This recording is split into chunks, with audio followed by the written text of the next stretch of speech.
But the biggest motivation is self motivation. अगर आप 99% failure rate पे फोकस करेंगे तो ऑब्वियसली आपको ये लॉस पैटर्न ही लगेगा, लेकिन अगर आप 1% सक्सेस रेट पे फोकस करेंगे तो that will motivate you to not only fight this battle but to also win it. लेकिन जो सेल्फ मोटिवेटेड ही नहीं है, उनके पीछे कितना भी पड़ जाओ कोई फायदा नहीं, उन्हें हर चीज लॉस पैटर्न ही लगती है और वो गिव अप कर देते हैं। करता क्या है रोहन? बिजनेस है, क्या? मल्टीपल बिजनेसेस है, car dealership, jewellery, commercial properties है। खुद का या फैमिली का? फैमिली, उसके मॉम डैड ने शुरू किया, उसने एक्सपैंड किया। Second generation. एजुकेशन? एमबीए है। नॉर्मली बिजनेस फैमिली में सेकंड जनरेशन मतलब लाड़ प्यार में पला बिगड़ा हुआ। ठीक है बोल देता हूँ। ओके, डिज्नी प्लस हॉटस्टार का कॉल था। उन्हें मेरा क्राइम ड्रामा आइडिया पसंद है? नहीं पसंद है। क्यों? अजय कर रहा है ना क्राइम ड्रामा। और वो हॉरर कॉमेडी? वो सेव कर रहा है। Action thriller? वीवो आईपीएल तो है ही। कॉलेज रोमांस वाला? 90s खत्म हो चुका है सर। तो फिर भी बता मैं क्या करूं? हैं? नाचूं? एक्चुअली उन्हें अभी रियलिटी शो नहीं चाहिए।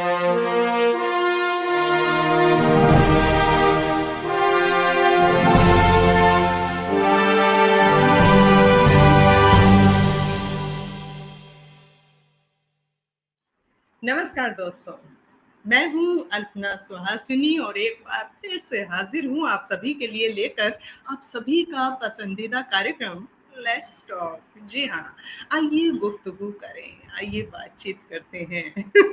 मुझे मालूम है दोस्तों कि ये कार्यक्रम जो है आप सभी का बहुत पसंदीदा कार्यक्रम है, क्योंकि इस कार्यक्रम में हम आपको मिलवाते हैं बॉलीवुड की नामचीन शख्सियतों से। जी हाँ, हम आपको मिलवाते हैं ऐसे व्यक्तित्वों से जिन्होंने संघर्ष के रास्ते चल करके अपना एक अलग वजूद, अपना एक अलग मकाम, अपना एक अलग स्थान बनाया है, और ऐसी शख्सियतों से जो कि बहुत कुछ सीखने को भी मिलता है। तो आप सभी को बड़ी बेसब्री से इंतजार रहता है हमारे कार्यक्रम लेट्स टॉक का।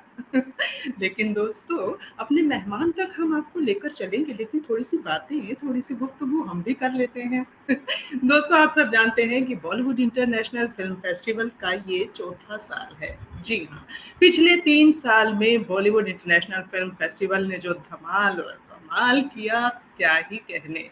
और इस बार चौथे वर्ष में भी बहुत सारा धमाल और कमाल जो है होने जा रहा है। जी हाँ, इस बार भी आपकी फिल्में जो हैं, जो एंट्रीज आप हमें भेजेंगे, उन्हें वैश्विक पटल देने का हमारा आपसे वायदा है। जी हाँ, हमारा प्रयास ही यही है। असल में बिफ यानी बॉलीवुड इंटरनेशनल फिल्म फेस्टिवल का प्रयास है कि जो नए फिल्मकार हैं या जो क्षेत्रीय फिल्मकार हैं, क्षेत्रीय सिनेमा जो बन रहा है, उस सिनेमा को अंतर्राष्ट्रीय फलक देना और अंतर्राष्ट्रीय सिनेमा को क्षेत्रीय स्तर तक ला करके सभी लोगों तक पहुंचाना, यानी कि ये एक संगम है दोस्तों।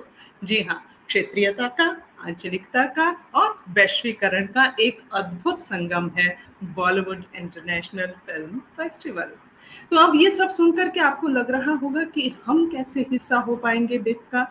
दोस्तों, इतनी बार तो आपको बताया है, लेकिन आप भूल जाते हैं। अगर आप अभी भी भूल गए हैं तो मैं आप सभी को याद दिला दूं कि आप अपनी फिल्मों की एंट्रीज हमें भेज सकते हैं, और अगर आप अभी हमें अपनी एंट्रीज भेजते हैं तो आप सबको मिलेगा 30% का डिस्काउंट।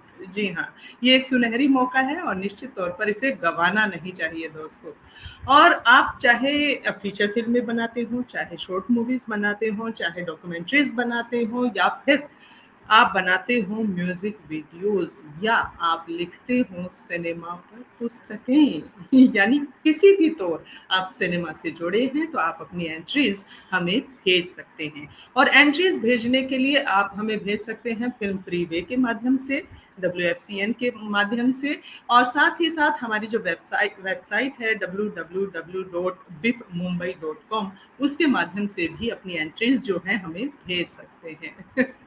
और दोस्तों, सिर्फ फिल्में भेजकर ही नहीं, आप हमारे सहयोगी बनकर भी हमारे साथ जुड़ सकते हैं। जी हाँ दोस्तों, यदि आप स्पॉन्सर्स के तौर पर जुड़ना चाहते हैं, आप चाहते हैं कि आप भी हिस्सा बने, आप भी सहयोग करें इस सांस्कृतिक उत्थान में, इस फिल्मी उत्थान में, तो आप हमारे साझीदार बन सकते हैं। और इसके लिए जो है आप हमारे सहयोगी उसी तरह हो जाएंगे जिस तरह से पिछले 3 सालों से यश विद्या फिल्म्स और अनहद स्टूडियो, पहल फाउंडेशन, ये सब जो है हमारे साथी हैं, फिल्म फ्रीवे हमारे साथी हैं, फेस्ट होम हमारे साथी हैं। उसी तरह से आप हो सकते हैं हमारे साथी, हमारे सहयोगी। तो दोस्तों देरी मत कीजिए, क्योंकि समय बड़ी तेजी से बीत रहा है और आप जानते हैं कि हमारा इस बार का बॉलीवुड इंटरनेशनल फिल्म फेस्टिवल होगा मुंबई में और दिसंबर में। चंद ही महीने शेष है दोस्तों, जल्दी कीजिए। फिर ये न कहिएगा कि हमें तो किसी ने बताया ही नहीं। हमने आपको बता दिया है, तो जल्दी से जल्दी अपनी एंट्रीज भेजें, हमारे साथ सहयोगी बने और किसी भी तौर पर बिट से जुड़े। अब मुझे मालूम है कि आप लोग क्या सोच रहे हैं। आप सोच रहे हैं कि अल्पना जी अब हमें अपने गेस्ट से तो मिलवा दीजिए। जी हाँ, आज के जो हमारे मेहमान हैं ना दोस्तों, बहुत ही खास व्यक्तित्व है। अद्भुत उनका व्यक्तित्व है, तिलस्मी और जादुई उनका व्यक्तित्व है और वो एक सशक्त उदाहरण है जमीन से उठे हुए इंसान का, जिन्होंने आकाश की बुलंदियों तक को छुआ है। जी हाँ, जो कदम दर कदम आगे बढ़े और उन्होंने एक ऐसा वातावरण तैयार किया। कहते हैं ना कि अगर किसी चीज को शिद्दत से चाहो तो पूरी कायनात आपको उससे मिलाने के लिए जुड़ जाती है। जी हाँ, उन्होंने अपने अभिनय के करियर को इतनी शिद्दत और लगन से चाहा कि आज वो अभिनय के पर्याय बन चुके हैं। जी हाँ, उन्होंने अभिनय किया नहीं है, उन्होंने अभिनय जिया है, उन्होंने साधना की है, उन्होंने तपस्या की है और आज वो हम सभी के लिए एक आदर्श हैं। हम सब उन्हें देख करके अभिनय सीखते हैं। जी हाँ, मैं बात कर रही हूँ आदरणीय राजेश जैस सर की। तो मैं सबसे पहले चाहूंगी कि हम उन्हें अपने स्टूडियो में आमंत्रण दें। बहुत बहुत स्वागत है सर, आइए और हमारे साथ जुड़िए। स्वागत, अभिनंदन सर। नमस्कार। नमस्कार। नमस्कार सर, बहुत बहुत स्वागत। और सभी हमारे दर्शक, आपके तमाम फैंस जो हैं बड़ी बेसब्री से आपका इंतजार कर रहे थे, आपसे मिलने को उत्सुक थे, आपको जानने को उत्सुक थे। और वैसे तो कहते हैं कि बुलंदियों पर पहुंचे व्यक्तित्व जो होते हैं ना, वो इस हद तक अपना मकाम पा चुके होते हैं कि न जाने कितने ही लोग उनके पद चिन्हों पर चलना चाहते हैं। और आपने जो मकाम पाया है ना सर, वो वाकई हम सब के लिए बहुत ही प्रेरणा की बात है। और हमें सबसे अच्छी बात ये लगती है, मैं एक इंटरव्यू सुन रही थी सर आपका, तो उसमें आपने कहा था कि तारीफ करने वालों से ज्यादा मुझे चुनौती देने वाले लोग पसंद हैं। तो जितनी चुनौतियां आपको मिलती चली गई, उतने ही आप जो है कदम दर कदम आगे बढ़ते गए। ये एक श्रेष्ठ उदाहरण है कामयाबी का, निश्चित तौर पर। और अगर बात करें कि कितनी आपने फिल्में की हैं, कितने सीरियल किए हैं, कितनी वेब सीरीज की है, अथाह भंडार है। हालांकि हम सबको नहीं उल्लेखित कर पाएंगे, लेकिन चंद चीजें जो मैं कहना चाहूंगी।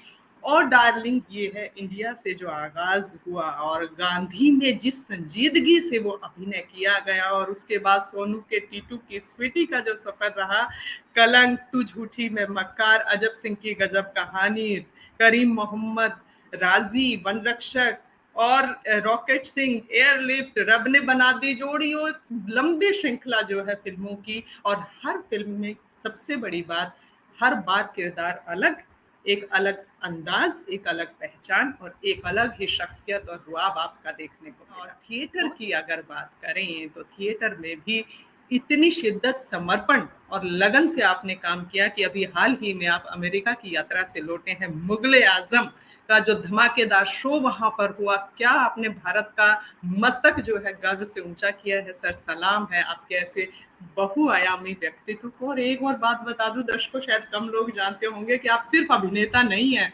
आप जो हैं पत्रकार भी रह चुके हैं, आप अनाउंसर भी रह चुके हैं, दूरदर्शन से भी आप जुड़े रहे हैं। ऐसे बहुआयामी व्यक्तित्व को बहुत आदर और सम्मान के साथ मैं अपने स्टूडियो में आमंत्रण देती हूँ। बहुत बहुत स्वागत है सर। नमस्कार। जी सर। सर मैं आपसे जानना चाहूंगी कि रांची झारखंड का एक बालक तमाम विपरीतताओं और अभावों के बीच से गुजरता हुआ जब कामयाबी की तरफ कदम बढ़ाता है, तो वो जो आज जिस तौर पर आप कामयाब हैं, अभिनय की अगर बात करें, वो कब से आपके जहन में ये हुआ कि मुझे अभिनय की ओर रुख करना है, मुझे थिएटर की ओर जाना है, ये मैं जानना चाहूंगी। बचपन से रेडियो स्टेशन जाना शुरू कर चुका था। बाल सभा नाम का एक कार्यक्रम होता, शायद आज भी होता हो, उसमें छोटे छोटे बच्चों को बुलाया जाता, सुबह 7 या 8 बजे का वो प्रोग्राम होता है। तो मेरे ख्याल से 5वीं या 6वीं में था, तो अपनी डायरी लेके जाता था। डायरी में अपनी कविता, देशभक्ति की कविता, देशभक्ति कूट कूट के भरी थी बचपन से ही। आप लिखते भी हैं सर, लिखते भी हैं यानी। जी हाँ, लिखता भी हूँ। अरे वाह! लेकिन थोड़ा शर्मीला राइटर हूँ, कभी किसी को दिखाता नहीं, बोलता नहीं, क्योंकि जी, इत अभी हाल-फिलहाल में कल परसों ही 2 नज़्में लिखी हैं, फिर वाह! से। क्या बात! तो वो राइटर को अपने कहीं ज़ब्त किया हुआ है मैंने, कि क्या-क्या अच्छा, करे एक आदमी, बहुत सारी चीज़ें, तो कहीं एक जगह फ़ोकस करूँ। जी। तो एनीवे वो रेडियो स्टेशन जाता था, तो वहाँ से शुरुआत तो हो चुकी थी। हुँ, बीच में बहुत जैसा कि आपको मालूम है, एक जर्नी होती है किसी की लाइफ़ की, तो पढ़ाई-लिखाई, personal life, hmm, social life, family life, profession, बहुत सारी चीज़ें एक साथ, बहुत प्रेशर आपके ऊपर माउंट हो रहा होता है, जब आप कॉलेज में पहुँचते हैं, 15, 16, 17, 18 साल के होते हैं। और जो हमारा जी। एक कन्वेंशनल सेटअप है सोसाइटी का, जो फैब्रिक है अपनी, कि नौकरी, सेटल होना जल्दी, शादी-ब्याह करना, 50 चीज़ें, एक तरह से प्रेशर में हम जैसे-जैसे उम्र बढ़ती है, वैसे-वैसे वो प्रेशर बढ़ता जाता है हमारे ऊपर। और दूसरी चीज़ होती है कि हम जब कॉलेज में पहुँचते हैं, जब बड़े हो रहे होते हैं, तो ज़मीर भी हमारा जग रहा होता है, ईगो भी आ रहा हुँ, होता है, तो हुँ, घरवालों से पैसा माँगने में भी शर्म आती है। दोस्ती यारी का वो दायरा भी बढ़ रहा होता है, जी, उसमें भी खर्चे होते हैं, कैंटीन में बसना, समोसे खाना है, चाय पीना, तो 2-4 राउंड उसके होते हैं, तो उसके लिए भी पैसे चाहिए, लेकिन पैसे माँगने भी नहीं है। जी, जी, तो इसलिए फिर वहाँ से शुरुआत होती है कि जल्द से जल्द पैसा कमाना, जो आज भी होता है बच्चों में। जी। तो आदमी शुरुआत करता है ट्यूशन-व्यूशन पढ़ा के, जो हमने भी यही शुरुआत की। तो हुँ, ट्यूशन पढ़ाना शुरू किया, फिर नाटक करते थे, स्ट्रीट प्ले या फिर नाटक करना शुरू किया, तो उसमें भी 100-200 रुपए से स्टार्ट हो गया कि पर शो मिलना। अच्छा लगने क्या लगा बात! कि हमारे शौक से हमें पैसा मिल रहा है, पॉकेट मनी मिल रहा है। तो हुँ, वो सिलसिला आज तक चलता रहा, अब तो ख़ैर वही ब्रेड एंड बटर है, यहाँ तक आ गए, काफ़ी लंबा सफ़र रहा। लेकिन हाँ, ये हुँ, था जो मैं कह रहा था कि अ उस एडोलेसेंट एज में हर बंदा, हर लड़का-लड़की वो टटोल रहा होता है शायद अपने आप को कि क्या करना है? हुँ, कहाँ ज़िंदगी जानी है? आज भी मैं अपने बेटे से पूछता हूँ क्या करना है? तो वो भी कन्फ्यूज़ रहता है। थोड़ा मैं हिंट देता हूँ, थोड़ा उसको हर बार आइडिया आता है। पहले बोलता है मैं हुँ, एस्ट्रोनॉट बनूँगा, फिर बोला हुँ। यूट्यूबर बनूँगा, फिर बोला एक्टर बनूँगा, फिर अभी बोलता है जी, कंप्यूटर एप्लीकेशन में चला गया। तो ये सब चलता रहता है, तो ये सभी इस दौर से गुज़रते हैं, मैं भी उस दौर से गुज़रा। हुँ, और लेकिन बहुत कुछ करने के बाद, मतलब जर्नलिज़्म और आर्मी की ट्रेनिंग और नेट क्लियर किया यूनिवर्सिटी ग्रांट कमीशन का, यूनिवर्सिटी में पढ़ाने के लिए, क्या बात! अ, क्या वो बात! और ये एक्टिंग, तो इन चारों में ये सर्टेन था 100% कि what I enjoyed most was the acting. हुँ, तो हुँ, इसलिए मैंने इसको परस्यू किया, और नेचुरली अगर किसी चीज़ को आप प्रोफ़ेशन बनाने जा रहे हैं, करियर बनाने जा रहे हैं, तो naturally I have to give my 100% into that, और हुँ, उसके लिए मेरी प्रोफ़ेशनल ट्रेनिंग ज़रूरी है। तो हुँ, इसलिए मैंने फिर एनएसडी का रुख किया, एनएसडी में एडमिशन हुआ, वहाँ से निकला, फिर कंटिन्यूअस वो सफ़र आज तक जारी है, और एक्टिंग ही कर जी, रहा हूँ। मैंने टच वुड दूसरा कुछ करने की नौबत नहीं आई, जिसके लिए मैं फुल्ली प्रिपेयर्ड था। बिकॉज़ जी, समाज जी, में जी। हमारे जिस तरह के समाज से हम आते हैं, एक लोअर मिडल मिडल क्लास से, एक बहुत ही हम्बल बैकग्राउंड से, तो वहाँ आपके पास अच्छी नौकरी होना, तो आपका लाइफ़ में अच्छे से सेटल होना आपको इज़्ज़त दिलाता है, आप रिस्पेक्ट के पात्र होते हैं, आपको आदर-सम्मान मिलता है, नहीं तो आप किसी जी, काम के नहीं हैं। और ताने और हुँ, सुनने पड़ेंगे गली-मोहल्ले से, सब अगल-बगल से। तो इसलिए बिल्कुल। अपने लिए मैंने एक लाइन ऑफ सपोर्ट तैयार कर रखा था। नंबर 1 जो था उस समय एयरफ़ोर्स था, नंबर 2 जर्नलिज़्म था, तीसरा नंबर टीचिंग का था, और चौथा नंबर एक्टिंग का था, इसलिए कि उस ज़माने में एक्टिंग की इतनी इनसिक्योरिटीज़ देख चुका था, जानता था हुँ, कि जब से वो गोरे-चिट्टे चेहरे ही चलते थे, एक ख़ास तरह का सिनेमा बनता था। पैरेलल सिनेमा हुँ, उस समय सुगबुगाहट हो चुकी थी। हाँ, जो पा पार, हुँ, बेस्टन जी, ये सब जो श्याम बेनेगल जी की फ़िल्म, गोविंद निहलानी, केतन मेहता की फ़िल्म मिर्च मसाला, ये सब का दौर शुरू हो रहा था उस दिनों। लेकिन उसके जी, पहले जी, की फ़िल्में कुछ दूसरे तरह की थी, मेन स्ट्रीम जिसको आप कहते हैं, हुँ, तो उसमें हम कहीं फिट नहीं होते थे। तो वो हुँ, डर था कि इससे तो रोज़ी-रोटी चलेगी नहीं कोई।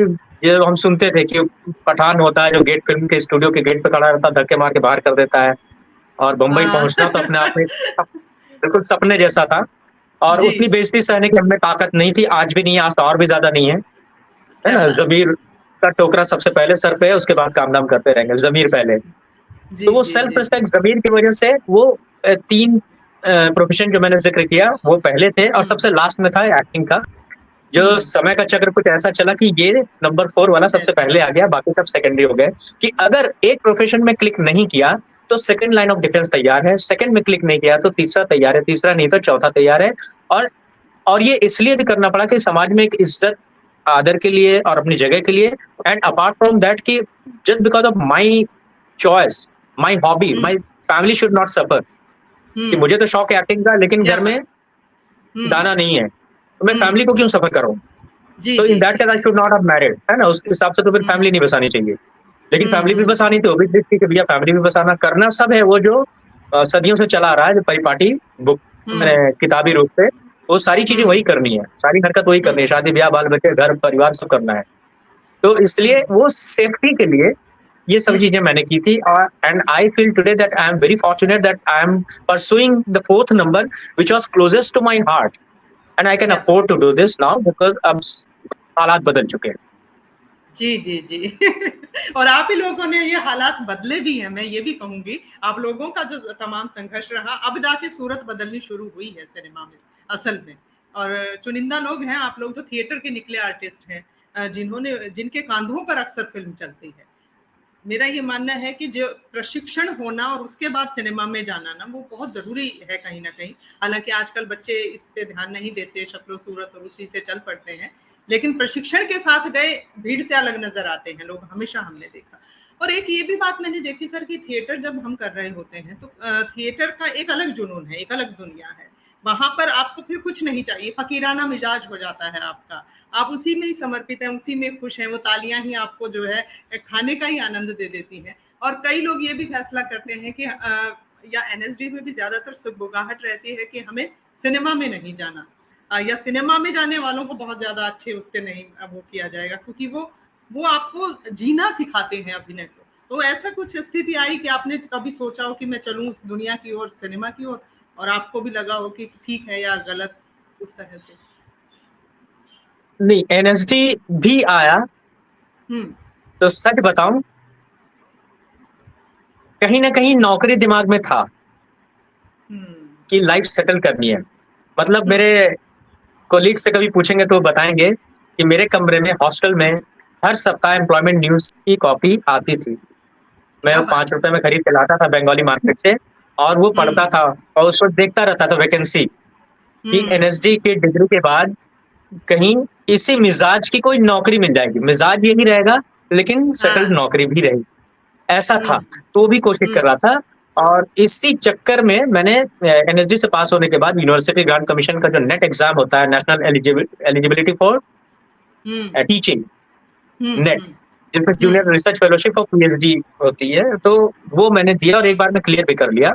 तो लाइफ और सिक्योर्ड हो गई कि चलो लेक्चरशिप तो पक्की है, क्या बात, कहीं भी कुछ हो ना हो, एक्टिंग का काम चले नहीं चले, कम से कम। अब वो परफॉर्मिंग आर्ट्स में किया था, तो चलो अगर एक्टिंग न भी कर पाया, व्यवसाय नहीं बना पाया, प्रोफेशन नहीं बन पाया, तो यूजीसी के उस नेट की वजह से नौकरी तो पक्की है कि मैं परफॉर्मिंग आर्ट्स पढ़ा सकता हूँ। तो वो तैयारी थी, लेकिन विधाता को कुछ और ही मंजूर था। एक दिन हमारे सौरभ शुक्ला जो एक्टर कल्लू मामा, वो जहाँ दिल्ली में मैं रहता था, बंगाली मार्केट के पास कॉलेज लेन है, रेलवे क्वार्टर से वहां रहता था। तो इस सौरभ शुक्ला टिकट लेके आ गया, और मेरे मित्र हैं अनिल चौधरी जो डायरेक्टर, तो इन दोनों ने कहा कि 2:20 की फ्रंटियर जा रही है बम्बई। तो मैंने कहा हाँ, तो उन्होंने कहा आज वाली स्पेशल है। मैंने कहा कैसे स्पेशल है? बोले इसमें राजेश जैस भी जा रहा। मैंने कहा अरे वाह क्या बात है, मैं जा रहा हूँ, मुझे ही नहीं पता। क्या बात है। तो बोला भाई तेरी टिकट है, ये ले। उन्होंने जेब से टिकट दिखाई कि ये तेरी टिकट है। तो मैं थोड़ा सीरियस हुआ। तो और दोस्त यार आ चुके थे यहाँ, जो भी आप जानते हैं बहुत सारों नाम को, तो वो सभी आ चुके थे। तो बस उस दिन उसी समय बोरिया बिस्तर बांधा। मेरे पास बहुत सारी किताबें थी।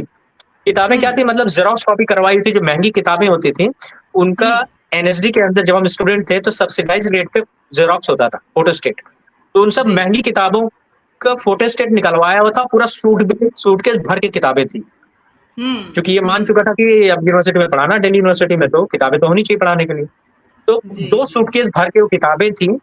उसको वही मकान मालिक के यहाँ छोड़ के और 2:20 की ट्रेन पकड़ के कट्टू मुंबई आ गया। वो दिन है और आज का दिन है। क्या बात है, थैंक्स टू माय फ्रेंड। तो एवरी टाइम मेरे इस पूरे करियर में हर बार मेरे दोस्तों ने ही मेरा स्टीयरिंग संभाला है। उन्होंने ही दिशा तय की है मेरी। एक बार जब जर्नलिस्ट बनने जा रहा था, रांची से निकल रहा था, तब उन्होंने एक्टर बनने के लिए एनएसडी भेजा। और एनएसडी में रहते हुए जब मैं सोच रहा था कि दिल्ली यूनिवर्सिटी में पढ़ाऊंगा, टीचिंग करूंगा, तो ये सौरभ शुक्ला और अनिल चौधरी जो मित्र रहे, इन्होंने जी जी यहाँ का टिकट कटा दिया बम्बई।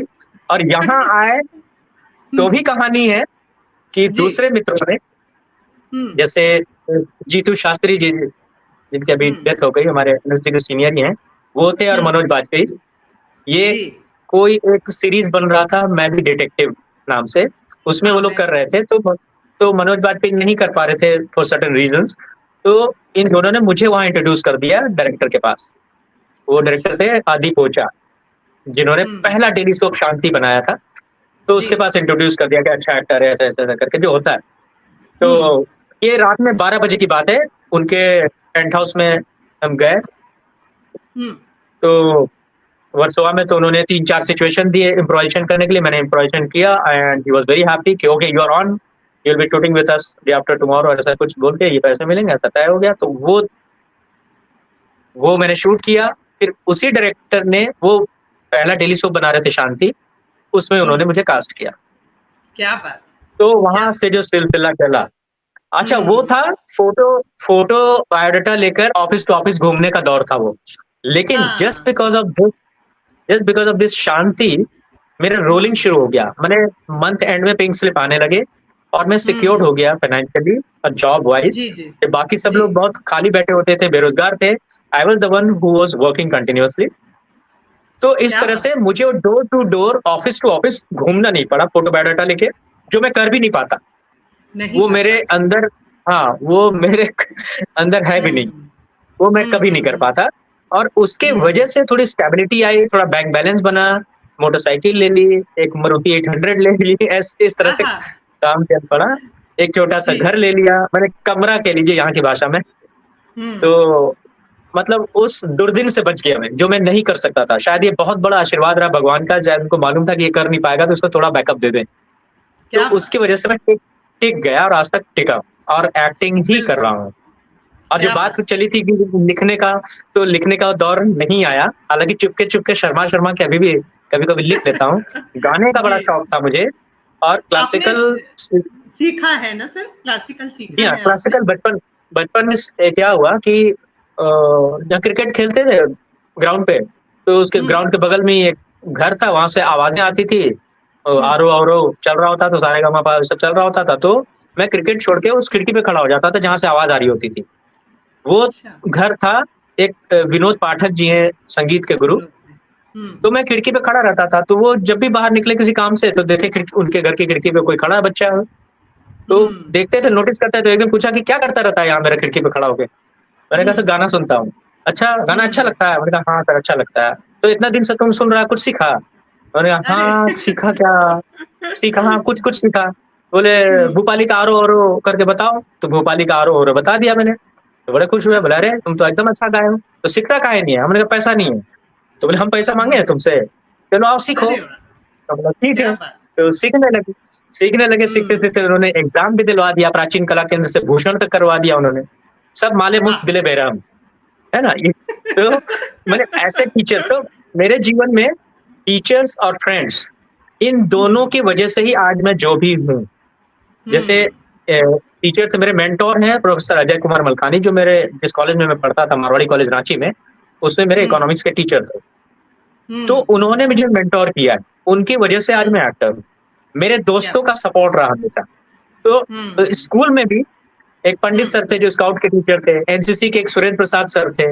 इन लोगों ने मेरे कैरेक्टर बिल्डिंग में इन्होंने मदद की। उनकी वजह से आज तक वो डिसिप्लिन और पंक्चुअलिटी आज तक कूट के भरा मेरे अंदर, उन लोगों का दिया हुआ है। And I live the life by book. जो किताबें पढ़ता था ना कि ऐसे सुबह उठना है, ये करना है, आज भी वैसे ही करता हूँ। सुबह उठ के फ्रूट्स खाना है, ज्यादा डीप फ्राइड नहीं खाना है, तो आज भी वही करता हूँ। मैं स्कूली बच्चों की तरह व्यवहार करता हूँ आज भी। And thanks to my teachers, है ना, उन टीचर से जिसको हम बहुत कई बार लुक डाउन करते हैं, कि वो मेरे लिए नहीं रहा। मैं लुक डाउन कभी नहीं किया उन चीजों को, बहुत बेसिक बातों को, और वो बेसिक बातों में ही सत्य है जिंदगी का, ये जिसकी वजह से आज तक मैं पालन कर रहा हूँ। मैं एकदम मतलब समझिए उस समय के बिहार के म्युनिसिपल स्कूल में पढ़ा हूँ, जहाँ 5वीं क्लास के बाद ABCD सिखा जाता है। 5वीं क्लास के बाद हमने ABCD शुरू किया था जी और वो ऐसा म्युनिसिपल स्कूल था, जो 2 कमरे का मकान था, खपड़े की छत थी, खपड़े टूटे हुए थे, बारिश का पानी अंदर क्लास में गिरता था। जी 2 जी, रूम के उस स्कूल में बीच में खिड़की थी, उस बीच की खिड़की में राधे श्याम सर धोती कुर्ता पहने हुए उस खिड़की पे बैठते थे और एक कमरे में पहली दूसरी कक्षा चल रही होती थी और दूसरे कमरे में तीसरी चौथी कक्षा। अब ये राधे श्याम सर चारों क्लास को साइमल्टेनियसली पढ़ा रहे होते थे। उस और उसमें खिड़की दरवाजे के नाम पर सिर्फ खाली जगह होती थी, उसमें पल्ले नहीं होते हैं। जी जी, तो अगर जी, अगर स्टूडेंट को वन भी जाना है तो पूछने में आई गो आउट ऐसा होता है ना, उस समय बाहर जा सकता हूँ, वो सब नहीं, जी, सीधे जी, अपना जी। घूमा, खिड़की पे खड़े हुए, निवृत्त हुए, क्लास अटेंड कर रहे हैं, किसी को कोई समस्या नहीं। अरे ऐसा लिबरल स्कूल था वो। तो अरे ऐसे ऐसे मॉडर्न ऐसे हम्बल स्कूल से पढ़ा हुआ, जहाँ अपना बोरा लेके जाना पड़ता था, वो गनी बैग होता ना बैठने के लिए, जी जी जी और जी, स्लेट, लकड़ी की स्लेट होती है और उसमें वो चौक सा होता है, वो सब ऐसे चौक दबा से के जाना लिखे, पड़ता था ऐसे करके। जी हाँ, जी वो जी अपना जी जी, अपना चटाई, अपना तख्ती, बोरा और जी स्लेट, हाँ, तख्ती, लेके जाते थे, तख्ती लेके घर वापस आते थे, वैसे जी वाला। जी जी, और क्या बीच बात, में अठखेलियां होती थी, जो प्रेमचंद की कहानी जो आप पढ़ते हैं, जो जिंदगी मेरी हम्म, गुजरी है बिल्कुल प्रेमचंद की जिंदगी की तरह, कि रास्ते में वाह, हो सकता है सांप पकड़ने घुस गए, हो सकता है मेढक हम्म पकड़ रहे हैं, या वो हम्म तालाब पड़ गया, नदी पड़ गया रास्ते में तो मछली पकड़ रहे हैं। तो जेब हम्म, में हमेशा नमक और थोड़ी सी लाल मिर्ची वो परमानेंट रहती थी। पता नहीं क्या कब कहाँ बात, किसी बगान में घुस जाए, अमरूद, कच्चा अमरूद या कच्ची अंबिया लगा लगा के चाट चाट के खा रहे हैं, या क्या फिर बात है, मछली पकड़ लिया। हम्म अब मुझे पता लगा कि जो हम करते थे उसको आज के डेट में बारबेक्यू बोलते हैं। तो उस समय हम नदी से जी, पकड़ते या खेतों से हम्म, मछली पकड़ते और वहीं आग जला के उसको रोस्ट करके नमक मिर्ची लगा के खाते थे। खा तो लेते अब थे। पता लगा कि बड़ा वो लग्जरी आइटम है, उसको बारबेक्यू बोलते हैं, बहुत महंगा होता है। ये सब क्या हम बात, बचपन में कर चुके हैं। और पेड़ों से जी, मतलब चल मैंने स्कूल जाते हुए किसी के खेत में घुस गए, गाजर दिखा, गाजर शर्ट में ऐसे झाड़ के खा लिया, धोने की जरूरत महसूस नहीं होती थी। क्या बात, क्या बात है, गाजर, बहुत मूली, बहुत कमाल टमाटर, का मटर, बचपन है, कमाल का बचपन जिया हाँ, है सर मटर आपने। और गन्ने के खेत होते थे। गन्ने के खेत में जो गन्ने के खेत वाला होता था, वो बैल होते हैं, वो घूम रहे होते हैं, जिसमें बाल्टी लगी रहती है नीचे, और वो ऐसे 2-4 डंडे कतारी माने गन्ने का वो डाल के चला जाता, फिर दूसरा काटने। हम वहीं छुप के बैठे हाँ, रहते, दूसरा बर्तन लिए और उसका बर्तन हाँ, खाली कर लेते और वही पीते रहते थे। खूब पीते थे गन्ने का रस। क्या तो बात है, इस तरह क्या बात, की इस तरह की जिंदगी जी बचपन की आपने, शरारतें बहुत की है हमने। हम्म और हम्म जैसे अमरूद के पेड़ पे चढ़ गए, तो वो 71 का वॉर हुआ था उस समय। तो वॉर था हम्म, हमारे जद्दोजहद में, तो जी जी वॉर जी, खेलते थे। अच्छा, बिचाओ, बिचाओ, बिचाओ, ये सब अमरूद के पेड़ पे चढ़ के वो क्या बात है, दुश्मन, हम हम्म फौजी ऐसे बनते, ये सब खेल खेलते थे अपने मजे के लिए, हम्म मस्ती के लिए। वो शायद एक्टिंग में काम आ गया, वो हम्म, डिक्शन, प्रोजेक्शन, आर्टिकुलेशन, ये सब जो है अब हाँ हम यहाँ हाँ, वर्कशॉप में करते थे, बिल्कुल। थिएटर में। ठीक है, सारी चीजें कल्मिनेट हो गई यहाँ। नहीं, मुझे लगता है सर कि ना कोई अदृश्य शक्ति हमें लेकर के चल रही होती है कि हमें जी क्या-क्या हाँ, सीखना है, हमें किन-किन से मिलना है, हमें कौन-कौन लोग लेकर के चलेंगे आगे और किस तरह से हम अपना अस्तित्व बनाएँगे। और जिस तरह से आपने बताया इतना प्रैक्टिकल आपका जो रहा है सोचना कि मुझे जॉब करनी ही करनी है। मेरे ख़्याल से कलाकार अगर ये नज़रिया रखने लग जाए ना, तो वो कला को भी अच्छा समय दे पाएँगे और सही ईमानदारी से काम कर पाएँगे। लेकिन कला और भावुकता इतनी मिली-जुली होती हैं कि अक्सर भावुक निर्णय जो होते हैं वो कलाकार को फिर निराशा में ही डालते हैं। तमाम उम्र वो जो है बहुत निराशा में और उसमें रहते हैं। तो फिर एक जो इमेज बनती है वो गलत जाती है कि कला की लाइन में पैसा नहीं है, भई आर्ट में जाना मतलब फ़ायदेमंद नहीं है। लेकिन आपने हर जीवन को इतनी शिद्दत से जिया है, चाहे वो बचपन रहा, चाहे आपकी युवावस्था रही और प्रैक्टिकल सोच होना, नज़रिया एकदम सटीक, सीधा कि मुझे करना क्या है और किस दिशा में जाना है। तो ये नज़रिया और ये सोच जो है सभी कलाकार अगर ले लें, आज के जो बच्चे अगर सुन भी रहे हैं और जो आपके फैन सुन रहे हैं, उन सबसे कहूँगी कि बहुत कुछ सीखने को मिल रहा है, बहुत कुछ जानने को मिल रहा है। और कमाल का बचपन सर जो आपने जिया है कि मतलब इसे कहते हैं समृद्ध बचपन, बहुत बहुत अमीर बचपन है ये, जो आज के बच्चे शायद तरस जाएँ, वो मोबाइल की दुनिया में डूबे रहते हैं दिन रात। मुझे उनकी पंक्तियां याद आ रही है कि हम भी दरिया हैं, हमें अपना हुनर मालूम है। हम भी दरिया हैं, हमें अपना हुनर मालूम है, जिस तरफ भी चल पड़ेंगे रास्ता हो जाएगा। तो आपने क्या बात है। रास्ते भी बनाए और मंजिलें भी पाई हैं, और वाकई आपका व्यक्तित्व जो है तिलस्मी है, जादुई है, और आपने जैसा जिया वैसा ही किरदार निभाया भी, इसीलिए आप इतने नेचुरल लगते हैं, स्वाभाविक लगते हैं, अभिनय अभिनय करते हुए नहीं लगते, आप अभिनय जीते हुए लगते हैं। तो जो इतने किरदार आपने किए हैं, इतने जो आपने इतने जिए किरदार, आपको क्या लगता है कि कौन सा मेरा सबसे अलग यूनिक, या एक कोई किरदार अभी छूटा है जो मुझे करना है, या अभी तक के किए काम में एक किरदार जो कि हाँ ये मैं बहुत खुश होता हूँ कि जब मैं देखता हूँ कि मैंने जिया इसको?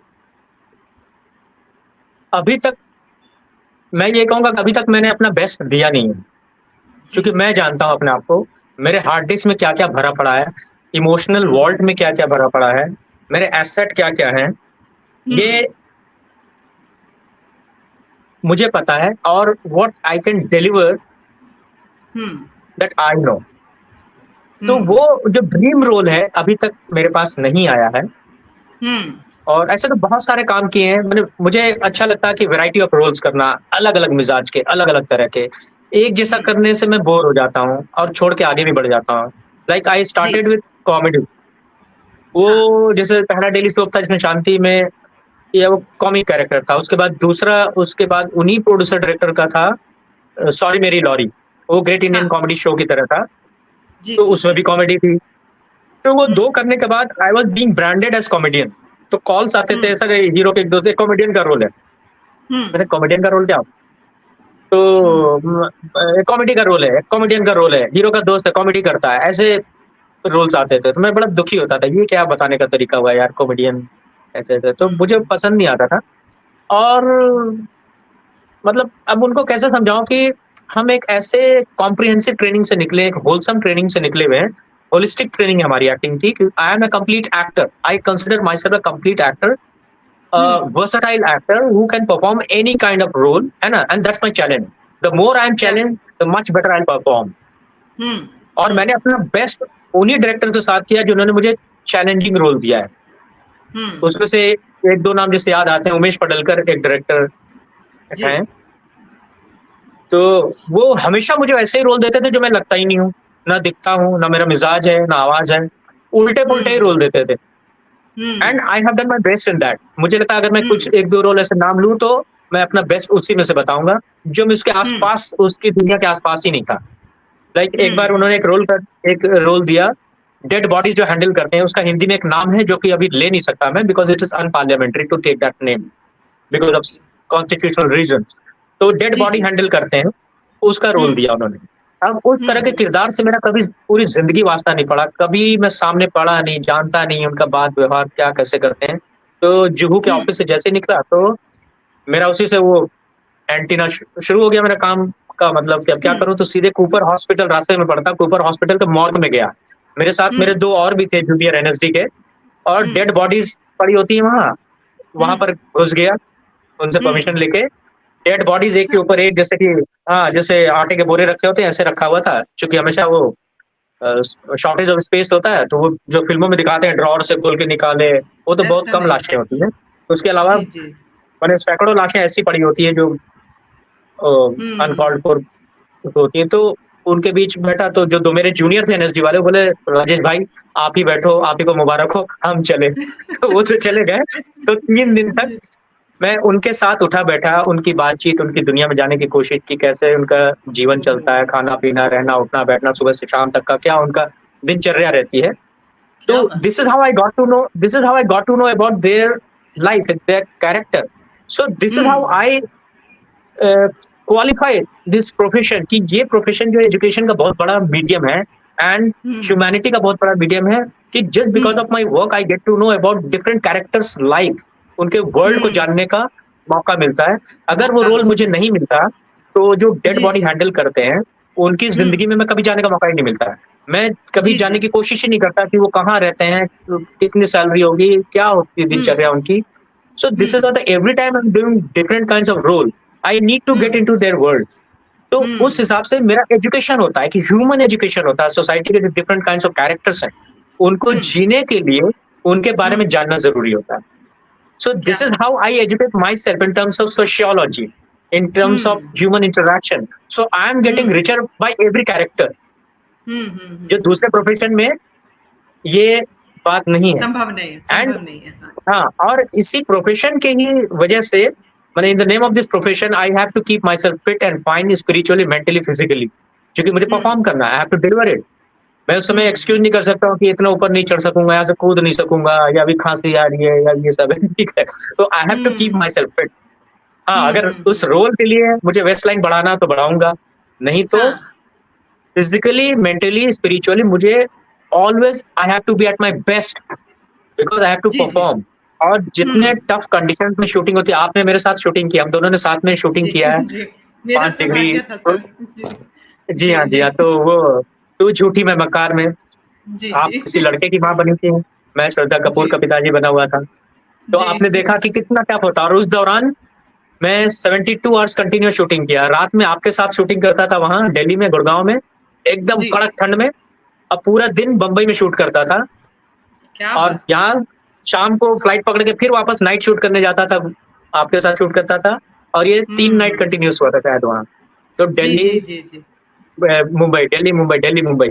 बल्कि रणवीर कपूर भी चिंतित हो जाते थे, बल्कि प्रोडक्शन में पूछवाते थे कि भैया पूछ दो सर, ठीक ठाक है सर, आर यू ऑलराइट, तो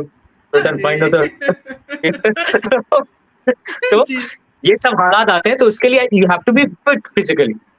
तो अगर मैं फिट ना रहूं तो परफॉर्म नहीं कर पाऊंगा, क्योंकि कई बार उनके शेड्यूल जो होते हैं हमारे कंट्रोल में नहीं होते, हमारे इख्तियार में नहीं होते हैं.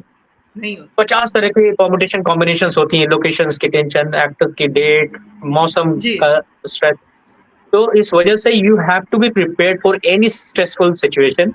सो you have to keep yourself fit. तो इतने सारे प्रिविलेजेस हैं हमारे बीइंग एन एक्टर. तो इसको मैं एंजॉय करता हूँ. And this is for me, this is not a job. This is like Sachin cricket खेलते खेलते वो क्रिकेटर बना. जो स्कूल के टाइम में वो क्रिकेट ही खेलता था, आज भी वो क्रिकेट ही सिखा रहे हैं. तो जॉब तो किया नहीं सचिन तेंदुलकर ने कभी. मैंने भी जॉब नहीं किया, देखा जाए तो. मैं तो अपना जो स्कूल टाइम में सब टाइम पास करता था, एक्टिंग करता था, वही कर रहा हूँ आज तक. और कितना अच्छा ये हॉबी है, इसी से मेरा ब्रेड एंड बटर भी है. ये भी इससे ये बाई प्रोडक्ट है. नेम फेम मनी तो बाई प्रोडक्ट है. बिल्कुल. तो उसी से घर भी चल रहा है. आई एम और खुश भी हूँ, संतुष्ट भी हूँ कि मैं जॉब नहीं कर रहा हूँ, लेकिन वो कर रहा हूँ जो मेरा मन करता है. गिल्ली डंडा खेलने का मन था, मेरा एक्टिंग करने का मन हुआ, एक्टिंग कर रहा हूँ. क्या बात, क्या बात. कितना खूबसूरत. तो मेरे वेबसाइट में www.rajeshjais.com है मेरा वेबसाइट. उसमें टैगलाइन ही लिखा हुआ है यही कि what a beautiful profession to live so many lives in one life. क्या बात है सर. कि इतनी सारी जिंदगी जी पा रहा हूँ एक जिंदगी में. क्या बात. इससे बड़ी बात और क्या होगी. सच में सर, बिल्कुल सही बात है. सर आपकी ये सारी बातें सुनकर के ना मुझे ध्यान आ रहा है कि मतलब कि कामयाबी का कोई शॉर्टकट नहीं होता है. ये बात सभी को समझ लेने. जिस तरह आप बता रहे हैं कि दिन का भी शेड्यूल, फिर मुंबई जाना, रात का, और यहाँ करके गुड़गांव में शूट चल रहा था, तब दिन रात के अनथक मेहनत के बाद जो आपका व्यक्तित्व लोगों के सामने आता है, वो कामयाबी सबको दिखती है, लेकिन उसके पीछे का संघर्ष बहुत कम लोग देख पाते हैं. और इसीलिए जो है कामयाबी खींचती है लोगों को अपनी तरफ, ये चमक धमक खींचती है, ये लाइमलाइट की दुनिया जो है खींचती है, लेकिन पीछे का संघर्ष नहीं सोचते, नहीं देखते. तो जितने भी लोग सुन रहे हैं उनसे कहना चाहूंगी कि ये स्ट्रगल जो है ना, पीछे का जो संघर्ष है, और उसके बाद भी ये कहना कि मैं अपने काम को एंजॉय करता हूँ, मैं बहुत मस्त जिंदगी जी रहा हूँ. आप काम को बोझ जब मानने लगते हैं तब काम आपके लिए दुष्कर हो जाता है, लेकिन काम को अगर आप आनंद की तरह देंगे और अपने पसंदीदा काम करेंगे तो आप बहुत दूर तक जाएंगे. बिल्कुल आदरणीय राजेश जैस सर की तरह से ये जीवंत उदाहरण है हमारे सामने. तो सर मैं ये जानना चाहूंगी कि जैसे आपने थिएटर भी किया है, वेब सीरीज वगैरह भी आजकल आप कर रहे हैं, ओटीटी प्लेटफॉर्म पर छाए हुए हैं बिल्कुल, और साथ में फिल्में भी की हैं, और एड फिल्म्स में भी आप आते रहते हैं. इन तमाम भूमिकाओं में सबसे ज्यादा सुकून आप किस जगह पाते हैं? मुझे पता नहीं क्यों अंदर से लग रहा है कि कोई एक चीज जिसमें आपको लगे कि आज ये करने जा रहा हूँ, इसमें सुकून है. जी. थिएटर की जगह कोई नहीं ले सकता. हाँ. और मुझे भी लगा. आज भी मैं प्ले करता हूँ मुगले आजम. आपने नाम सुना होगा.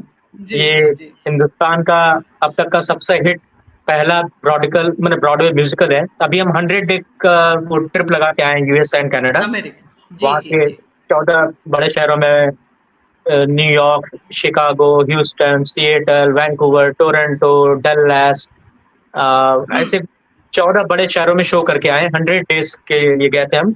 42 शोज हुए 14 सिटीज में।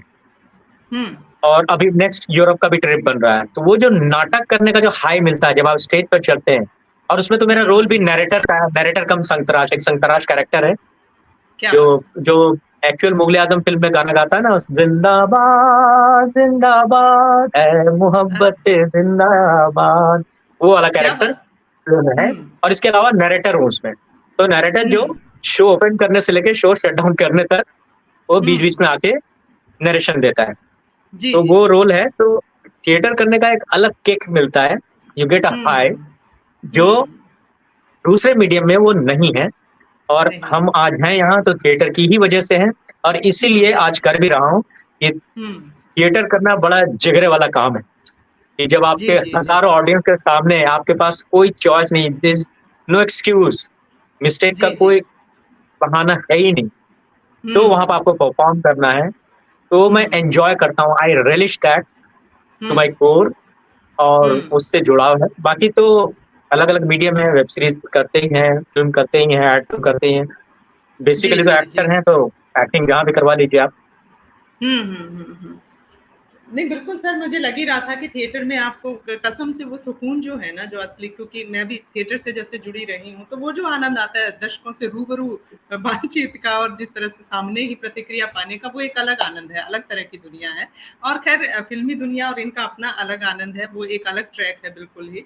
मैंने ना अभी एक फिल्म फेस्टिवल में आपको सुना था, और आपकी बातचीत में मुझे ये एहसास हुआ कि आप क्षेत्रीय सिनेमा को लेकर के काफी चाहते हैं कि क्षेत्रीय सिनेमा आगे आए, और साथ ही साथ जो है सांस्कृतिक जो विरासत है, हमारी सांस्कृतिक जो धरोहर है, चाहे रांची की, झारखंड की, कहीं की भी है, वो जो है सुरक्षित होनी चाहिए, उसके लिए भी प्रयास होने चाहिए। तो इस तरह की एक विवेकवान व्यक्तित्व की तरह से समाज में परिवर्तन की सोच जो लेकर के आप चल रहे हैं, उस दिशा में आपने क्या कुछ ऐसा प्लान किया है कि मैं इस दिशा में आगे चल के काम करूंगा?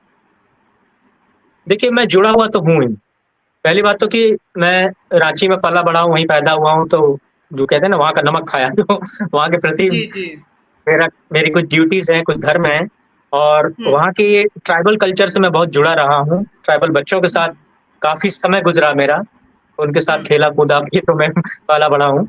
तो जी जी उनके प्रति थोड़ी एफिनिटी है मेरी, एक इंक्लिनेशन है, उनको अच्छी तरह से समझता हूँ वहाँ के कल्चर को।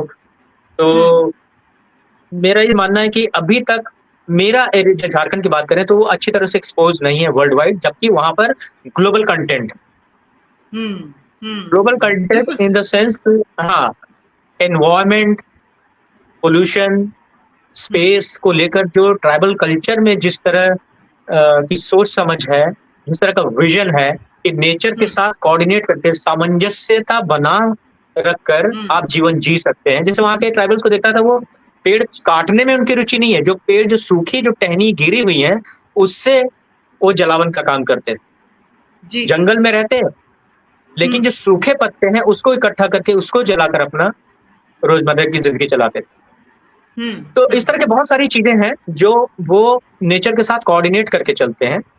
और विकास, खैर वो बहुत ही डिबेटेबल सब्जेक्ट है, उधर नहीं जाऊंगा, लेकिन ये है कि हाँ, हमारी पहचान जो हमारी संस्कृति से होती है, और हमें अपनी आइडेंटिटी इंटैक्ट रखनी चाहिए।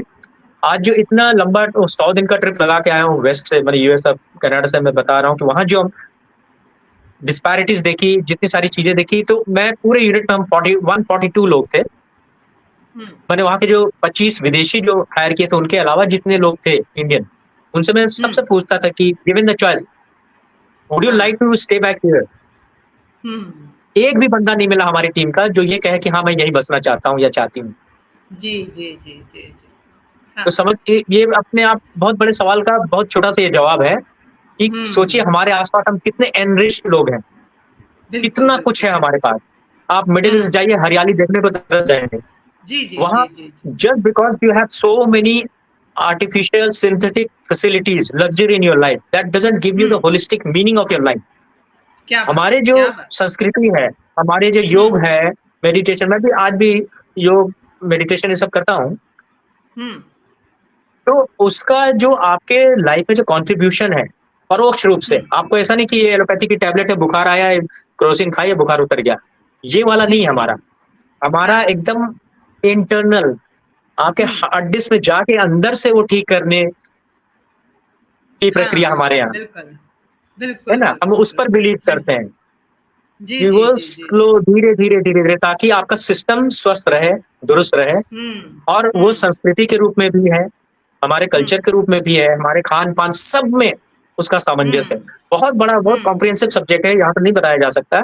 लेकिन जी जी। कुल मिला के उसके बॉटम लाइन ये है कि हम जिस संस्कृति, हम बहुत लकी लोग हैं, बहुत, वी आर वेरी फॉर्च्यूनेट कि वी आर बोर्न इंडियन। हम ऐसे बिल्कुल संस्कृति बिल्कुल। में, ऐसे देश में पैदा हुए, पले-बढ़े और ऐसे संस्कार मिले, ये अपने आप में एक वरदान से कम नहीं है।